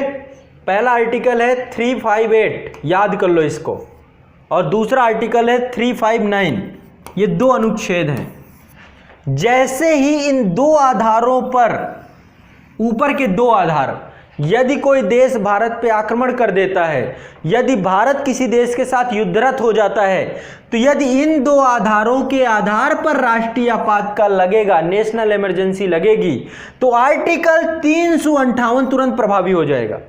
और आर्टिकल 358 क्या है, आर्टिकल 358 कहता है कि जैसे ही ये बाह्य आक्रमण और भारत यदि किसी के साथ युद्धरत होता है, इन आधारों पर नेशनल इमरजेंसी लगती है, आपातकाल लगता है, तो आर्टिकल 19 अपने आप राष्ट्रपति को करना नहीं पड़ेगा, स्वतः समाप्त हो जाएगा। आर्टिकल 358 कहता है कि यदि ये ऊपर के 2 आधारों पर देश में आपातकाल लगता है तो 19 आपका गया। आपके बोलने की स्वतंत्रता, घूमने की स्वतंत्रता, संघ बनाने की स्वतंत्रता, व्यापार वाणिज्य करने की स्वतंत्रता, सब खत्म 1 सेकंड में। क्लियर? क्यों? देश में आपातकाल लगा है, देश संकट में है अभी। क्यों? देश किसी दूसरे देश के साथ युद्ध कर रहा है। राष्ट्रपति के इसके लिए कुछ नहीं करना है, ऑटोमेटिक 358 जिंदा हो जाएगा। ठीक, क्लियर? लेकिन मान लो यदि देश में आपातकाल इस कारण से लगा है, तीसरे कारण से लगा है, अब देखो पहले इसको ऊपर वाले को समझते हैं, तो 358 जिंदा हो गया। ठीक, अब राष्ट्रपति को लग रहा है कि यार बात नहीं बन रही इतने से, अभी समानता का अधिकार और ये जो शोषण के विरुद्ध अधिकार है, धार्मिक स्वतंत्रता वाले हैं, ये दुनिया भर के स्वतंत्रता वाले अभी परेशान कर रहे हैं। तो राष्ट्रपति क्या करेंगे, अनुच्छेद 359 का प्रयोग करेंगे और प्रयोग करके एक अधिसूचना जारी करेंगे और बोलेंगे कि आपका 14, 15, 16 जितना जो चाहे वो खत्म कर सकते हैं, लेकिन 2 आर्टिकल को नहीं छेड़ सकते हैं, 20 और 21 को। ये हर हालत में जिंदा रहेंगे। जब देश में राष्ट्रीय आपातकाल, बाह्य आक्रमण और युद्धरत के कारण लगेगा तो आर्टिकल 20 और 21 जिंदा रहेंगे। आर्टिकल 20, 21 जिंदा रहेंगे, रट लेना इस चीज को। आर्टिकल 20, 21 क्या रहेंगे, बाकी सब क्लियर, स्पष्ट है कि नहीं स्पष्ट है? ठीक है, ये किसकी बात किया, ऊपर के इसकी बात किया, और बाकी तो 2 आर्टिकल आपको समझ में आए। आर्टिकल 358 तुरंत प्रभावी होगा जब बाह्य आक्रमण और भारत युद्धरत हो जाएगा तो तुरंत जिंदा हो जाएगा और 19 को मार देगा आपके। आर्टिकल 19 आपका गया, राइट टू लिबर्टी, स्वतंत्रता का अधिकार खत्म। और राष्ट्रपति को यदि लगता है कि बात इतने से नहीं बनेगी तो आर्टिकल किसका प्रयोग करेंगे, 359 के द्वारा अधिसूचना जारी करके बाकी के भी आपके फंडामेंटल राइट स्थगित कर सकते हैं, लेकिन इनको कभी नहीं छेड़ सकते हैं, इनको नहीं खत्म कर सकते हैं। क्लियर? क्लियर कि नहीं क्लियर? समझ में आ रहा है? लेकिन मान लीजिए आपातकाल लगता है सशस्त्र विद्रोह के कारण, तो क्या होगा? हाँ, तो फिर ये नहीं लगेगा, 358 प्रभावी नहीं होगा। और 358 प्रभावी नहीं होने का मतलब है आर्टिकल 19 भी जिंदा रहेगा। तो आर्टिकल 19, 20, 21 जिंदा रहेंगे, तीनों के तीनों। यदि सशस्त्र विद्रोह, क्योंकि सशस्त्र विद्रोह कौन करेगा, देश के नागरिक, और देश के नागरिक करेंगे तो देश के नागरिकों का स्वतंत्रता का अधिकार यदि छीना जाएगा तो स्थिति भयावह हो जाएगी। ठीक है, देश के नागरिक ही बताइए शस्त्र उठाए हुए और उन्हीं से आप बोल रहे हो कि आप कहीं घूम नहीं सकते, टहल नहीं सकते, मानेंगे वो? और बवाल खड़ा कर देंगे कि घूमना रोकोगे तुम, हमारे पास तो बंदूक है, बंद करो घूमना हमारा। तो आर्टिकल 19 भी जिंदा रहेगा। क्लियर नहीं क्लियर? 352 लगेगा 3 आधारों पे लगेगा। यदि ऊपर के 2 आधारों पे लगेगा तो 358 तुरंत लग जाएगा। यदि तीसरे आधार पे लगेगा तो 358 नहीं लगेगा, 359 लग सकता है। और 359 क्या कहता है? 20 और 21 को छोड़कर बाकी के आर्टिकल। क्लियर है कि नहीं क्लियर है? ठीक है, तो 352 पता है क्या हुआ? राष्ट्रीय आपातकाल, नेशनल इमरजेंसी। और 358 क्या हुआ पता है? 359 क्या हुआ पता है? पता है नहीं पता? क्लियर है ना? ठीक है।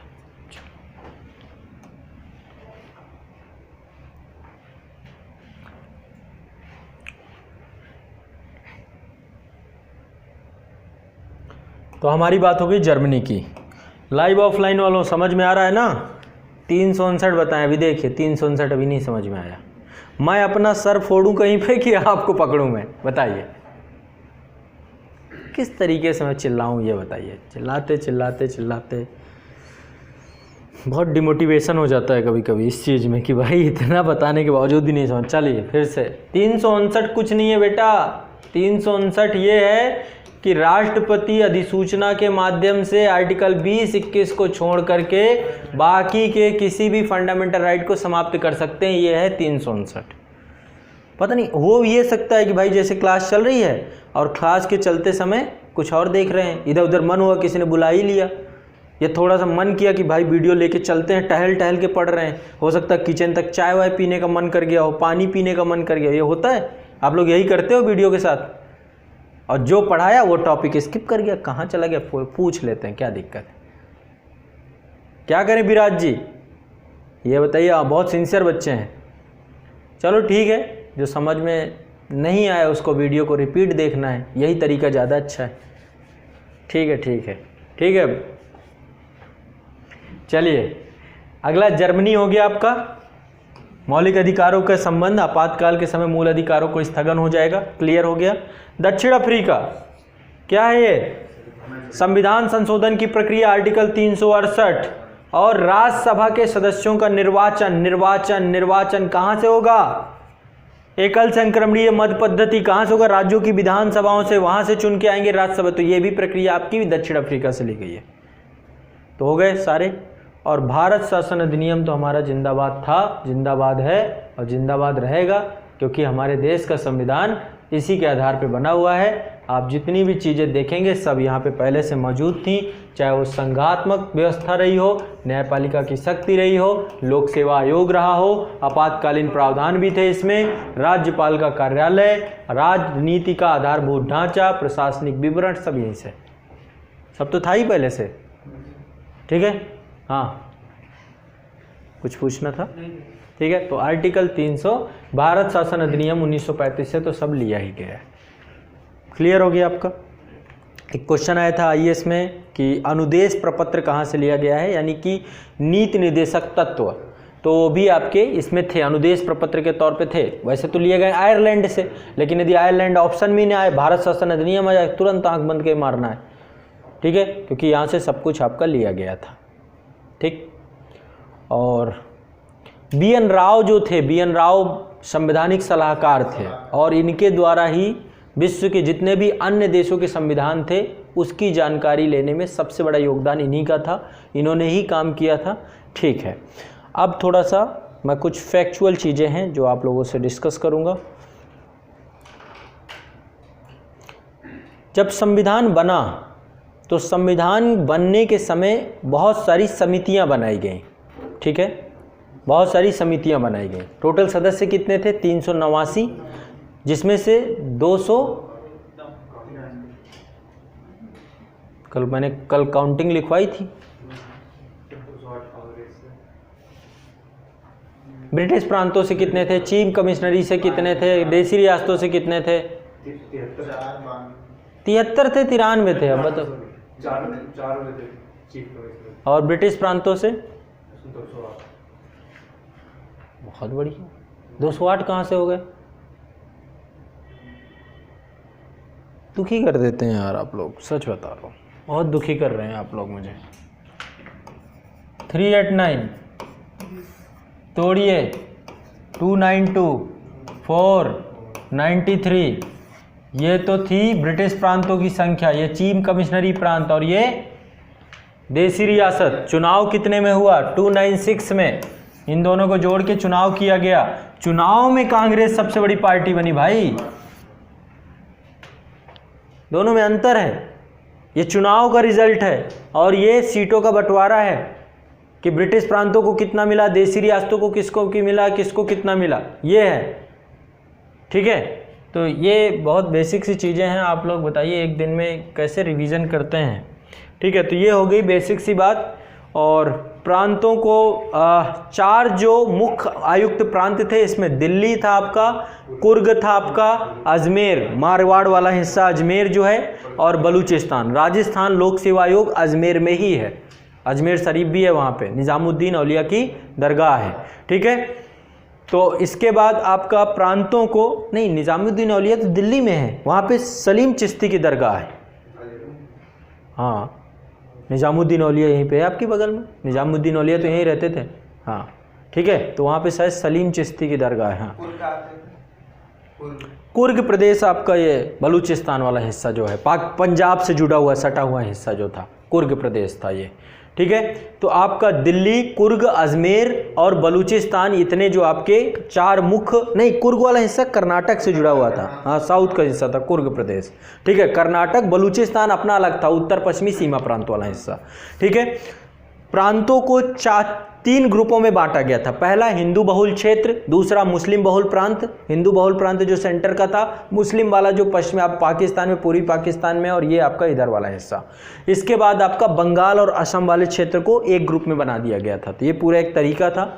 अब कुछ फैक्चुअल डेटा है, मैं एक एक करके आपको बताऊंगा। पहला, संविधान सभा के सदस्यों का निर्वाचन प्रांतीय विधानसभाओं के सदस्यों से हुआ था, डायरेक्टली नहीं चुना गया था, जनता ने नहीं चुनाव किया था। ठीक है, इसके अलावा अप्रत्यक्ष रूप से इनका निर्वाचन किया गया।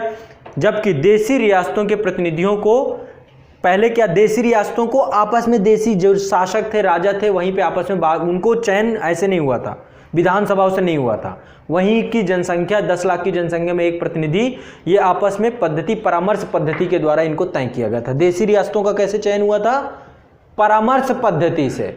और जो संविधान सभा के ब्रिटिश प्रांतों के क्षेत्र के थे, उनका कैसे हुआ था? अप्रत्यक्ष तरीके से चुनाव हुआ था। नहीं समझ में आ रहा? सर इसमें एक और शैक्षिक और संपत्ति के आधार पर चयन कब आता है? 389 292 4, इसको तो चुना गया ब्रिटिश, ये ब्रिटिश प्रांत, ये चीफ कमिश्नरी भी इसी में इनका हुआ चुनाव। चुनाव कैसा हुआ? इनडायरेक्ट तरीके से। कहाँ से हुआ? प्रांतों से, राज्य, जो राज्य थे या प्रांत थे वहाँ से हुआ। ठीक है, ये एक पद्धति ये थी। जो आपकी 93 देसी रियासत थी, इनका कैसे हुआ? परामर्श पद्धति से। राजाओं ने अपनी सभाओं में परामर्श करके इसको भेजा, परामर्श पद्धति से। ठीक, बस इतनी सी बात है। हाँ, आप क्या बोल रहे थे? सर इनका जो चुनाव हुआ था, एक उसमें जो घटना चक्र है उसमें ये थी कि शैक्षिक और संपत्ति के आधार पर, शैक्षिक और संपत्ति के आधार पे क्या चयन, जो ये 292 वाला वो बताया आपने, ये कौन सा आधार है? संपत्ति इस कौन चुना गया था? एक बार मुझे दिखा दीजिएगा, यदि कुछ हो तो कल ले आइएगा, एक बार उसे भी क्लियर कर लेंगे। ठीक है, इसके बाद चुनाव हुआ। मैंने आपको चुनाव में कल बताया था, सबसे बड़ी पार्टी कांग्रेस बनी। 73 स्थान मुस्लिम लीग को मिले और 208 कांग्रेस को मिले। संविधान सभा की पहली बैठक कब हुई? आपकी 9 दिसंबर 1946 को। अध्यक्ष कौन थे? सचिदानंद सिन्हा थे, अस्थायी अध्यक्ष थे। ठीक है, इसके बाद जो है आपका नेक्स्ट, मुस्लिम लीग इसमें शामिल नहीं हुई। 11 दिसंबर को आपको डॉक्टर राजेंद्र प्रसाद को परमानेंट मेंबर चुन लिया गया। ठीक है, और इसके बाद जो है गतिरोध उत्पन्न हो गया। गतिरोध उत्पन्न होने के बाद मुस्लिम लीग के लिए अलग संविधान बना, क्योंकि देश का विभाजन हो गया। 3 जून 1947 को जो आपका, ठीक है, ये हो गया आपका, अलग संविधान सभा का पुनर्गठन किया गया और संविधान सभा के सदस्यों की संख्या कम हो गई। संविधान का निर्माण जो हो गया, संविधान बन के जो पूरा हुआ 26 नवंबर 1949 को पूरा हुआ, लागू हुआ 26 जनवरी 1950 को, और पहला हस्ताक्षर डॉक्टर राजेंद्र प्रसाद ने किया। ठीक है, अब इसमें कमेटियाँ थी बहुत सारी। अब कमेटियाँ एक एक करके बोलता जाऊँगा, याद करते जाइएगा। ठीक है, पहली कमेटी संघ अधिकार या संघ शक्ति समिति। पहली है संघ अधिकार समिति। संघ अधिकार समिति के अध्यक्ष कौन थे? जवाहरलाल नेहरू। संघ अधिकार समिति के अध्यक्ष कौन थे? जवाहरलाल नेहरू। संघ अधिकार समिति के अध्यक्ष कौन थे? जवाहरलाल नेहरू। संघ अधिकार समिति के अध्यक्ष कौन थे? जवाहरलाल नेहरू। बहुत आसान है, कुछ नहीं है इसमें।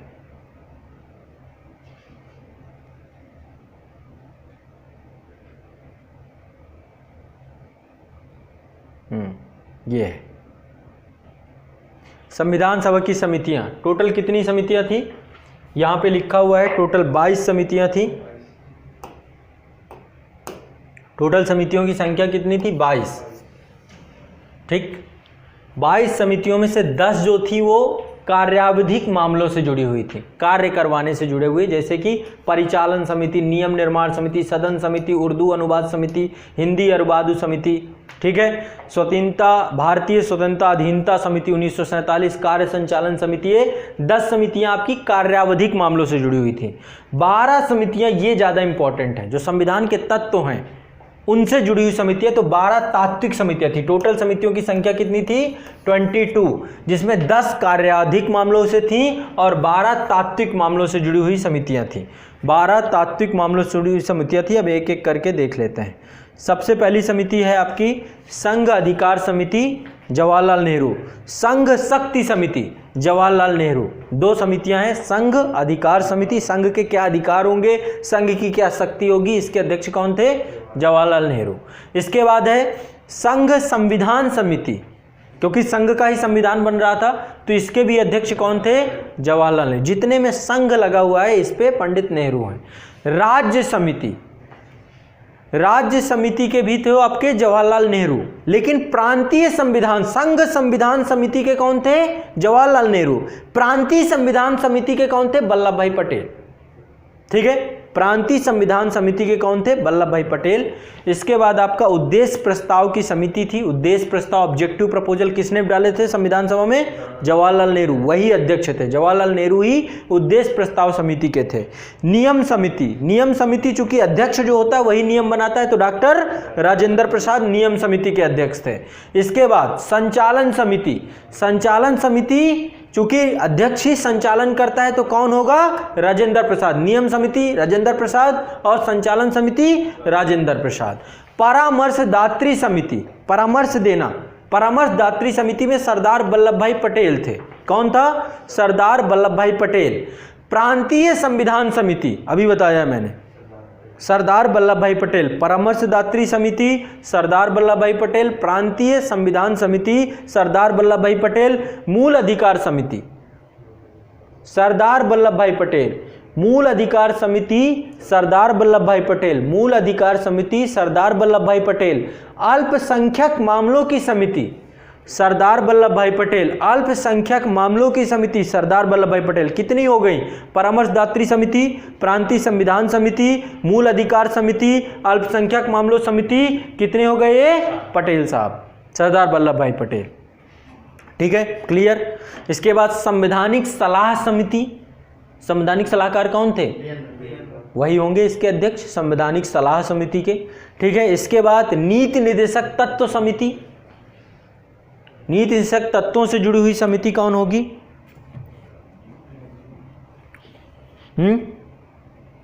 तेज बहादुर सप्रू। नीति निर्देशक तत्वों से जुड़ी हुई समिति तेज बहादुर सप्रू। प्रारूप समिति, ड्राफ्टिंग कमेटी, क्लियर है, डॉक्टर BR अम्बेडकर। प्रारूप समिति के टोटल जो सदस्य थे, एक बार सबको देख लेते हैं।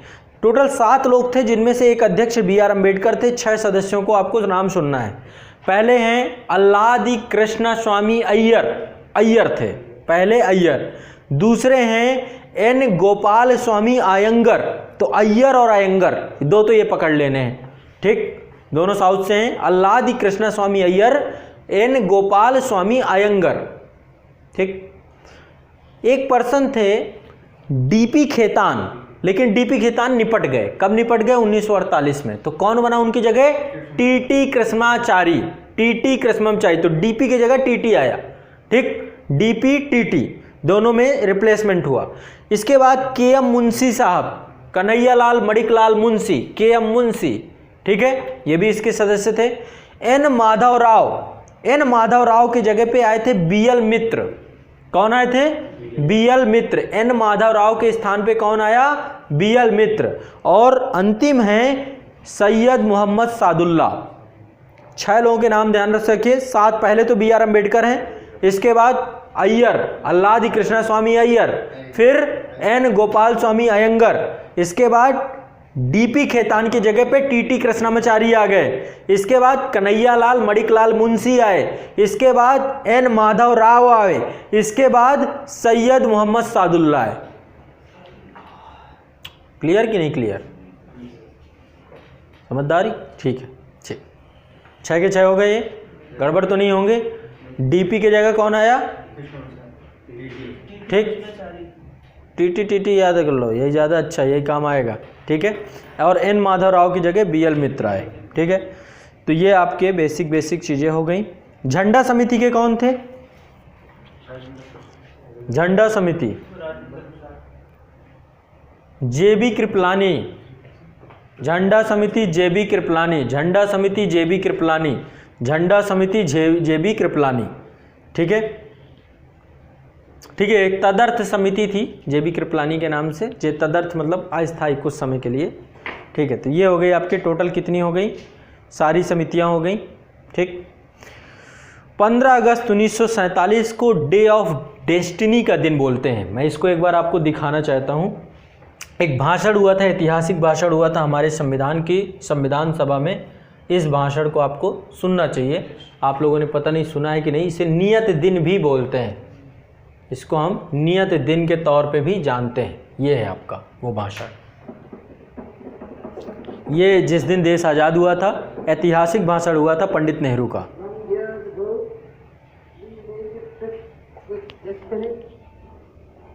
And now the time comes when we shall redeem our pledge, not only or in full measure, but very substantially. At the stroke of the midnight hour, when the world sleeps, India will awake to life and freedom. ये रात को 12 बजे हुआ था विशेष अधिवेशन दोनों सदनों का।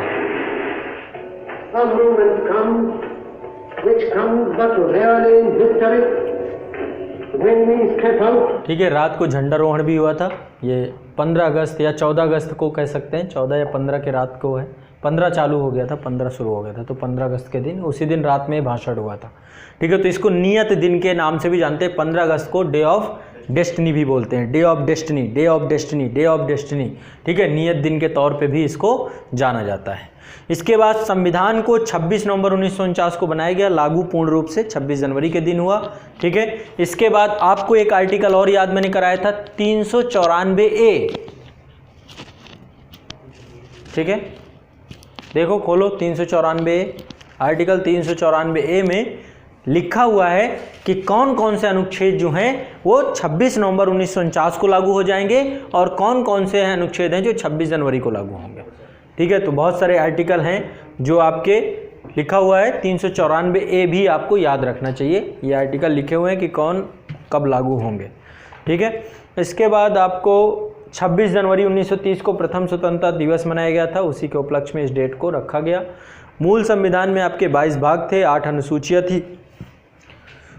ठीक है, ये सारी चीज़ें मैं बता चुका हूँ। अब 1-2 चीज़ें और जो हमें डिस्कस करनी चाहिए उनके बारे में आपको बता देता हूँ मैं।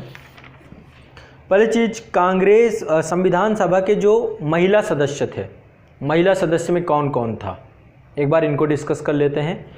पहली बात, संविधान सभा में टोटल 15 महिला सदस्य थे। टोटल संख्या कितनी थी महिलाओं की? 15। याद कर लो, टोटल सदस्य संख्या थी 15 महिलाएं थी संविधान सभा में। कितनी? 15। कौन थी? पहली है सुचेता कृपलानी।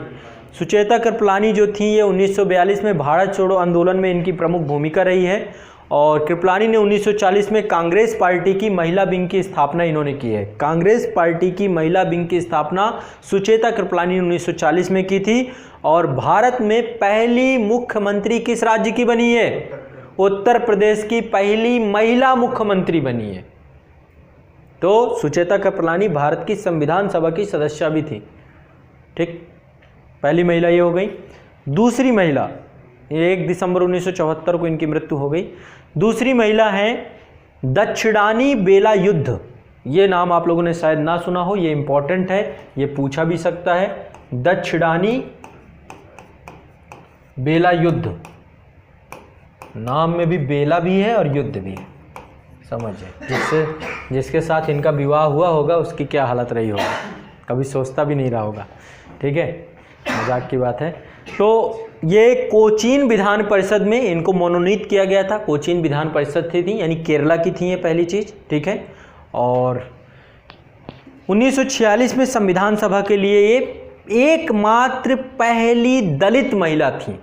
तो ये दलित महिला, ये क्वेश्चन पूछा जा सकता है, दलित महिला, याद कर लो, फिर ना कहना पीडीएफ नहीं थी।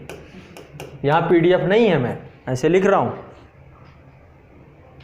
ठीक है, नाम क्या है? दक्षिणानी बेला युद्ध, दक्षिणानी बेला युद्ध, दक्षिणानी बेला युद्ध, दक्षिणानी बेला युद्ध, दक्षिणानी बेला युद्ध। क्या है ये?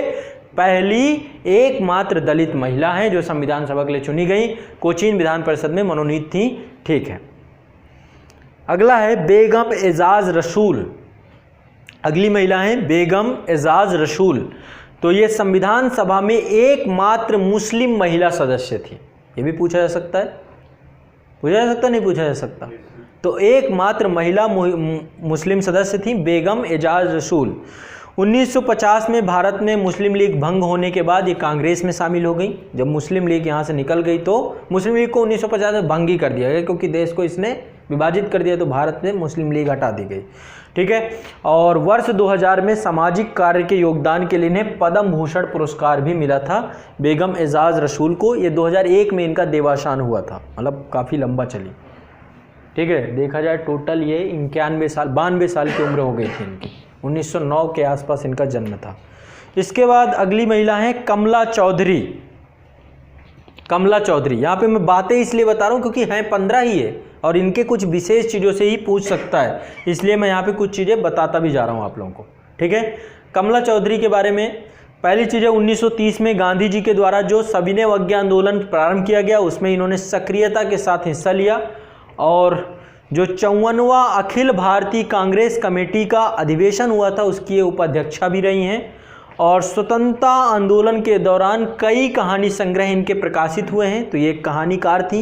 इनके कहानी संग्रहों का नाम जो है उन्माद, पिकनिक, यात्रा, बेलपत्र, प्रमादी कमंडला। तो ये एक लेखिका थी कमला चौधरी। ठीक है, दूसरा नेक्स्ट है हंसा जीवराज मेहता। इन्हें हंसा मेहता भी कहा जाता है। ठीक है, हंसा मेहता एक ये समाज सुधारक थी, सामाजिक कार्यकर्ता थी, एक शिक्षिका थी, एक लेखिका थी। इंग्लैंड में इन्होंने पत्रकारिता और समाजशास्त्र का अध्ययन किया था। इनकी पढ़ाई लिखाई इंग्लैंड से हुई थी। 1926 में बॉम्बे स्कूल ऑफ कॉमेडी के लिए इन्हें चुना गया, और 1945-46 में अखिल भारतीय महिला सम्मेलन की अध्यक्षा बनी है। और संविधान सभा में जो झंडा प्रस्तुत किया था हंसा मेहता ने ही किया था। भारत का जो झंडा था वो इन्होंने ही प्रस्तुत किया था। ठीक है, क्लियर, 22 जुलाई 1947 को। ठीक, तो हंसा मेहता। इसके बाद नेक्स्ट महिला है दुर्गाबाई देशमुख। दुर्गाबाई देशमुख के बारे में पहली चीज़ ये है 1936 में आंध्र महिला सभा की स्थापना इन्होंने की। दुर्गाबाई देशमुख ने आंध्र महिला सभा की स्थापना की। दुर्गाबाई देशमुख ने 1971 में भारत में साक्षरता के प्रचार के लिए इन्हें उत्कृष्ट योगदान दिया गया। ठीक है, एजुकेशन के लिए काम किया इन्होंने। दुर्गाबाई को नेहरू साहित्य पुरस्कार से सम्मानित किया गया है। 1975 में पद्म विभूषण भी दिया गया है। तो दुर्गाबाई देशमुख ये भी संविधान सभा की महिला सदस्य थी। नेक्स्ट है लीला रॉय। लीला रॉय जो है ये बंगाल में सक्रिय थी और बंगाल में ये महिला उत्पीड़न समिति की सहायक सचिव बनी थी। और 1923 में इन्होंने अपने दोस्तों के साथ दीपाली संघ और स्कूलों की स्थापना की। राजनीतिक चर्चा के केंद्र बनाए इन्होंने। 1937 में कांग्रेस में शामिल हो गई और बंगाल प्रांतीय कांग्रेस महिला संगठन की स्थापना हुई। सुभाष चंद्र बोस द्वारा गठित महिला उप समिति की सदस्य भी बनी ये। और इसके बाद 1960 में फॉरवर्ड ब्लॉक जो बना था आपका सुभाष चंद्र बोस का, उसमें भी ये अध्यक्ष रही हैं कुछ समय के लिए। तो लीला रॉय कहाँ से हैं? बंगाल से हैं। नेक्स्ट है आपकी मालती चौधरी। मालती चौधरी ये जो नमक सत्याग्रह हुआ था आपका, या फिर क्या था, सविनय अवज्ञा आंदोलन जो हुआ था, उसके दौरान ये भारतीय राष्ट्रीय कांग्रेस में सम्मिलित होती हैं और इन्होंने सक्रिय तौर पे फिर आंदोलनों में भाग लेना चालू किया है और इन्होंने लोगों के साथ संवाद बनाना, उनको आंदोलन से सक्रिय तौर पे जोड़ना, इस पे एक बड़े स्तर पे काम किया था मालती राय ने। नेक्स्ट है पूर्णिमा बनर्जी। ठीक है, पूर्णिमा बनर्जी इलाहाबाद उत्तर प्रदेश से हैं, राष्ट्रीय कांग्रेस कमेटी की सचिव थीं। इन्होंने कई सत्याग्रह यानी कि नमक सत्याग्रह और भारत छोड़ो आंदोलन में भागीदारी किया, गिरफ्तार भी हुई।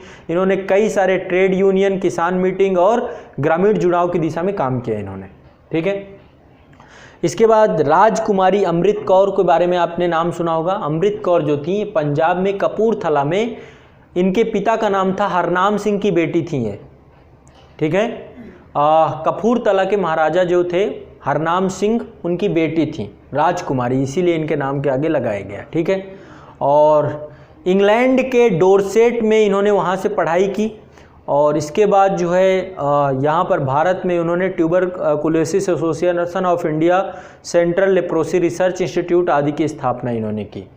इसके बाद नेक्स्ट हैं एनी मास्करेन।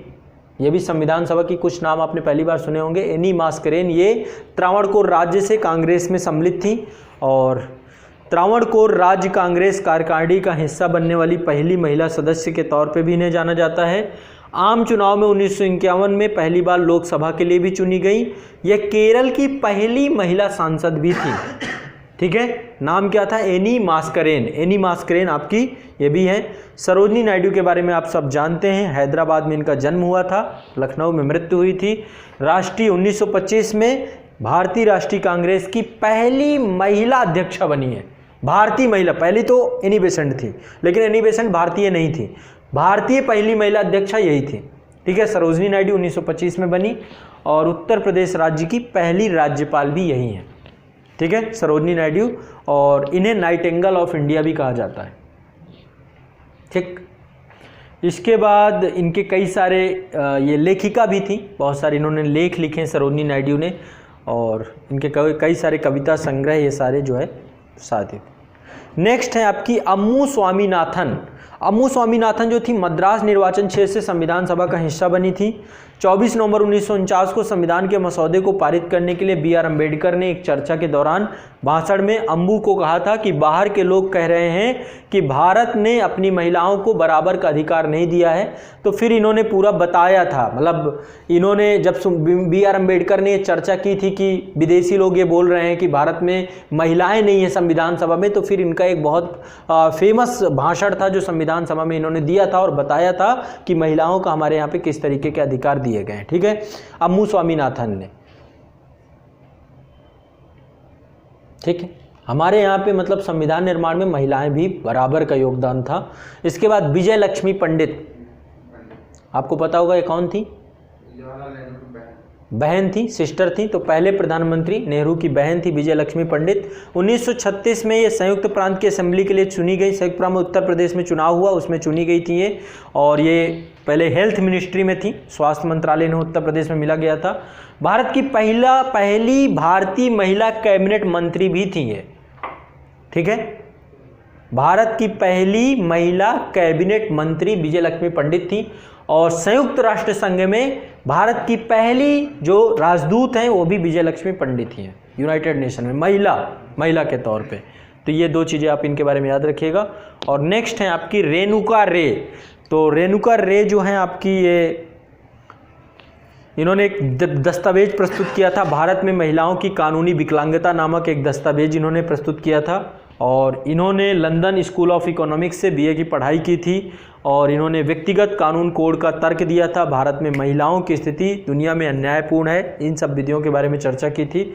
इसके बाद 1943 से 46 तक केंद्रीय विधानसभा की सदस्य रहीं, संविधान सभा की सदस्य रहीं, संसद भी रहीं कुछ समय के लिए। पश्चिम बंगाल से भी ये कई बार विधानसभा के चुनाव जीती, वहाँ पर राहत और पुनर्वास मंत्री के पद पे भी रहीं। ठीक है, फिर इनको पद्म भूषण से भी सम्मानित किया गया है। तो एक बार फिर से मैं सारी महिलाओं को रिवाइज करा देता हूँ स्पष्टता। पहली हैं सुचेता कृपलानी, दूसरी हैं दक्षिणयानी वेलायुद्धा, याद रखिएगा दलित महिलाएं ये। बेगम एजाज रसूल मुस्लिम हैं। कमला चौधरी लेखिका हैं ये। हंसा, जीवराज मेहता, दुर्गाबाई देशमुख, लीला रॉय, मालती चौधरी, पूर्णिमा बनर्जी, राजकुमारी अमृत कौर, एनी मास्कोरेन, सरोजनी नायडू, अम्मी स्वामीनाथन, विजय लक्ष्मी पंडित, रेणुका रे। टोटल 15 महिला सदस्य संविधान सभा में थी, जो कि ये रही। ठीक है, कुछ और जो महत्वपूर्ण व्यक्ति थे कांग्रेस के तौर पे देखें तो कांग्रेस में कांग्रेसी प्रमुख सदस्यों के बारे में कुछ लोगों के बारे, सबको तो नहीं जान सकते। नेहरू कांग्रेस से थे, सरदार वल्लभ भाई पटेल कांग्रेस से थे, डॉक्टर राजेंद्र प्रसाद कांग्रेस से चुन के आए थे, मौलाना अबुल कलाम आज़ाद कांग्रेस से चुन के आए थे, चक्रवर्ती राजगोपालाचारी कांग्रेसी थे, आचार्य जेबी कृपलानी कांग्रेसी थे, पंडित गोविंद वल्लभ पंत कांग्रेसी थे। गोविंद वल्लभ पंत उत्तर प्रदेश के पहले मुख्यमंत्री भी थे।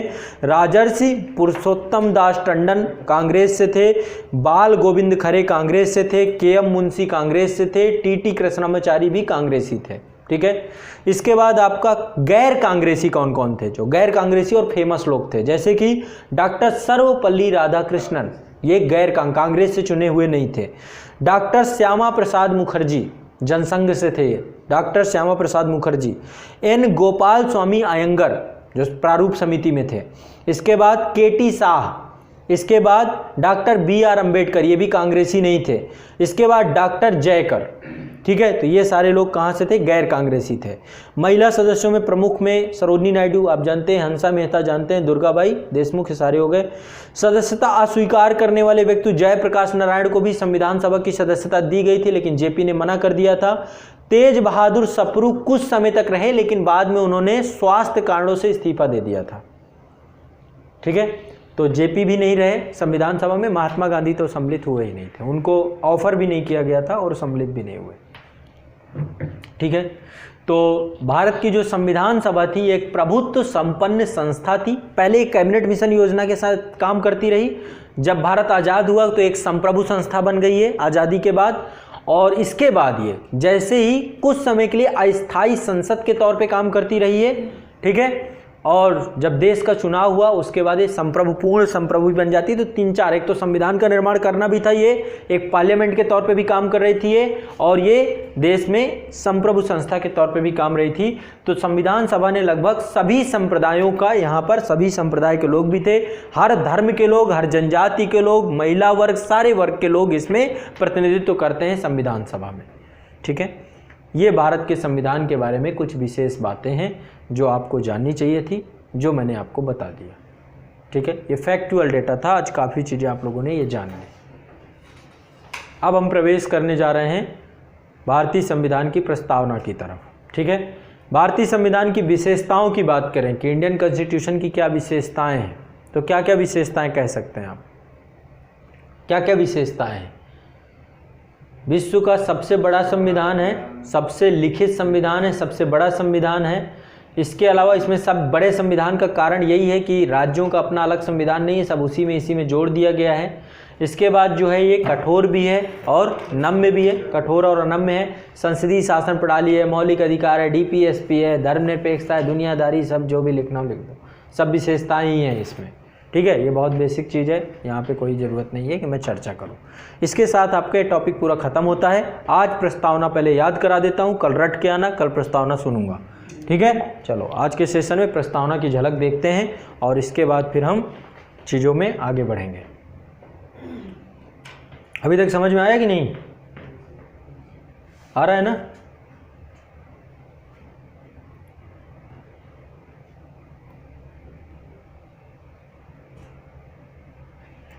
चलो, प्रस्तावना अभी मैं याद कराऊंगा आपको।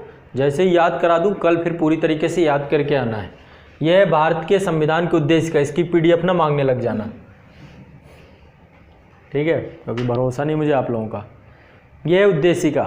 ठीक, अब बहुत आसानी से याद कराऊंगा। इसमें पहले तो थोड़ा सा पहले मोटा मोटा देखना है, फिर इसके बाद सारा रट के आना है यहाँ पे।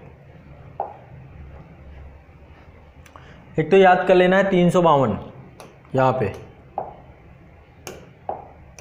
352 ये याद कर लेना है। 3 तरीके के न्याय की बात की गई है, 5 प्रकार के स्वतंत्रता की बात की गई है और 2 तरीके के समता की बात की गई है। ठीक, 3 चीज़ों की तो बात ये की गई है। ठीक है, ये आप लोगों को आदर्श तौर पे है कि हमें ये आदर्श स्थापित करना है, ऐसा आदर्श हमें अपने देश के लोगों को देना है। घोषणा भी की गई है इसमें। शुरुआत में देखिए 5 प्रकार की घोषणाएं की गई हैं। देश के लिए 5 तरीके की घोषणाएं हैं। क्या क्या घोषणाएं हैं? संपूर्ण प्रभुत्व संपन्न, समाजवादी, पंथ निरपेक्ष, लोकतंत्रात्मक गणराज्य, ये घोषणा है। क्या है ये? एक घोषणा है। 5 तरीके की घोषणा की गई है संविधान में, ठीक। क्रम से संपूर्ण प्रभुत्व संपन्न, भारत को हम क्या बना रहे हैं? संपूर्ण प्रभुत्व संपन्न बना रहे हैं। समाजवादी, पंथ निरपेक्ष, लोकतंत्रात्मक गणराज्य। 352 ये हमारे आदर्श हैं। सामाजिक, आर्थिक और राजनीतिक न्याय ये हमें देना है। 5 तरीके की स्वतंत्रता देना है। विचार, अभिव्यक्ति, विश्वास, धर्म, उपासना की स्वतंत्रता, ठीक है। प्रतिष्ठा और अवसर, 2 तरीके की समता, ठीक। अब चलो इसे याद करते हैं। कल पूरा सुनूंगा, ध्यान रखिएगा सबसे, ठीक है। और जितने ये ऑनलाइन वाले हैं, ऑडियो का फीचर दिया गया है चैट में। ऑडियो अपनी आवाज़ में, ऑडियो में आप सभी को प्रस्तावना बोलना है, ठीक है। 2 बार बोल सकते हो, 3 बार बोल सकते हो, और नोटिफिकेशन ऑफ कर लेना क्योंकि कुछ लोग ज़्यादा बार बोलेंगे, ठीक है। तो अब पढ़ते हैं इसको। हम भारत के लोग भारत को एक प्रभु, अब यहाँ पे 5 शब्द क्लियरली याद कर लो। हम भारत के लोग भारत को एक संपूर्ण प्रभुत्व संपन्न, समाजवादी, पंथ निरपेक्ष, लोकतंत्रात्मक गणराज्य बनाने के लिए उसके समस्त नागरिकों को सामाजिक, आर्थिक, राजनीतिक न्याय, सामाजिक, आर्थिक, राजनीतिक न्याय, सामाजिक, आर्थिक, राजनीतिक न्याय। हम भारत के लोग भारत को संपूर्ण प्रभुत्व संपन्न, समाजवादी, पंथ निरपेक्ष, लोकतंत्रात्मक गणराज्य बनाने के लिए, गड़बड़ यहाँ पे होगी, इसको उसके समस्त नागरिकों को, पहले भारत को कुछ बनाना है। पहले क्या करना है? भारत को कुछ बनाना है। तो क्या बनाना है? संपूर्ण प्रभुत्व संपन्न बनाना है, समाजवादी बनाना है, पंथ निरपेक्ष बनाना है, लोकतंत्रात्मक बनाना है, और क्या करना है? गणराज्य बनाना है। तो हम भारत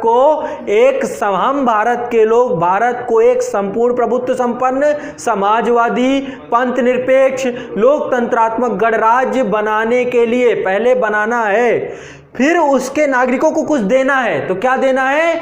उसके समस्त नागरिकों को, ये शब्द भूलेगा, ये याद इसलिए करा रहा हूं क्योंकि इंटरव्यू में पूछता है बेसिक स्ट्रक्चर के तौर पे। उसके समस्त नागरिकों को, ये लाइन यहीं से गड़बड़ कर जाते हो आप लोग।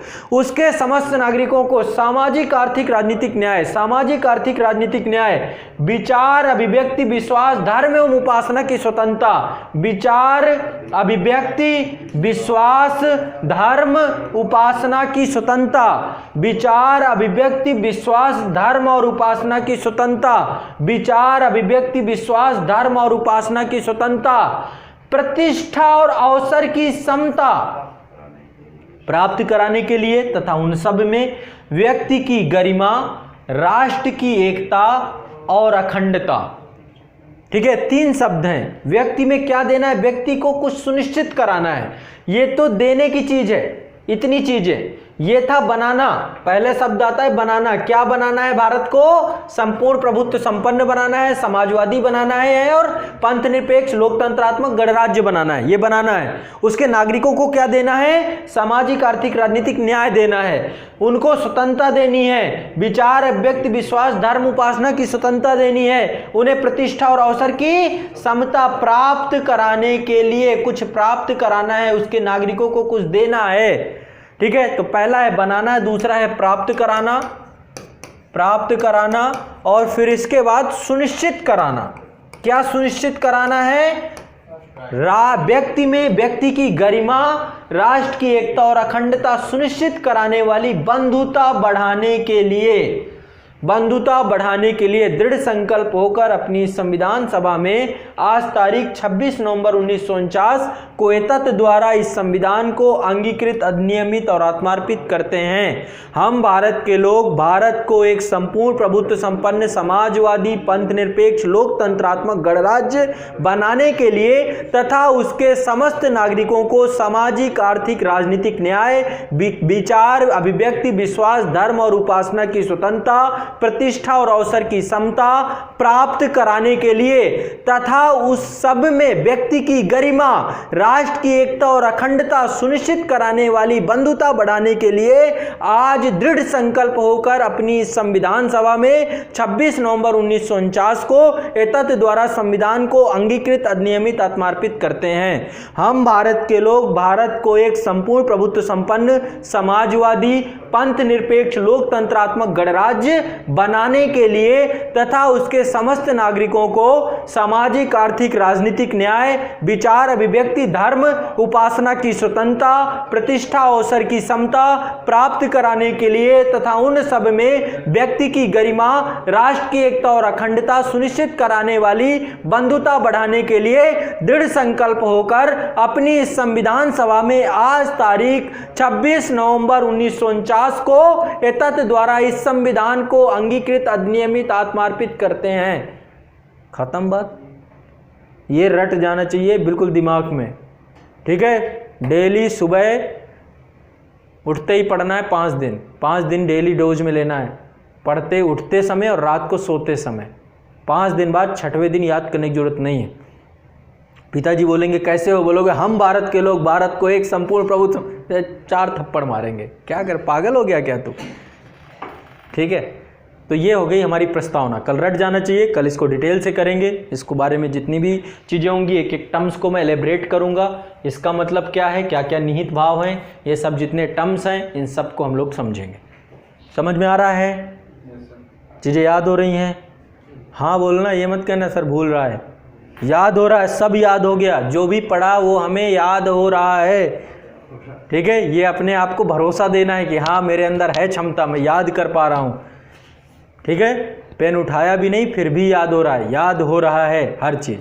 ठीक है, तो ये हो गया आपका ये। और जितने ऑनलाइन वाले हैं सारे लोग आइडियो में भेजेंगे प्रस्तावना याद करने के बाद, अटकेंगे नहीं। और ईमानदारी आपके पास है बिना देखे, ठीक है, देखना नहीं है।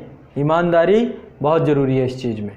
और जो लोग वीडियो बना के भेजना हो, छोटी सी क्लिप वीडियो बना के भेज सकते हैं, संस्था के नंबर है ये। ठीक है, ये रहा आज का सेशन, यहीं पे इतिश्री करते हैं।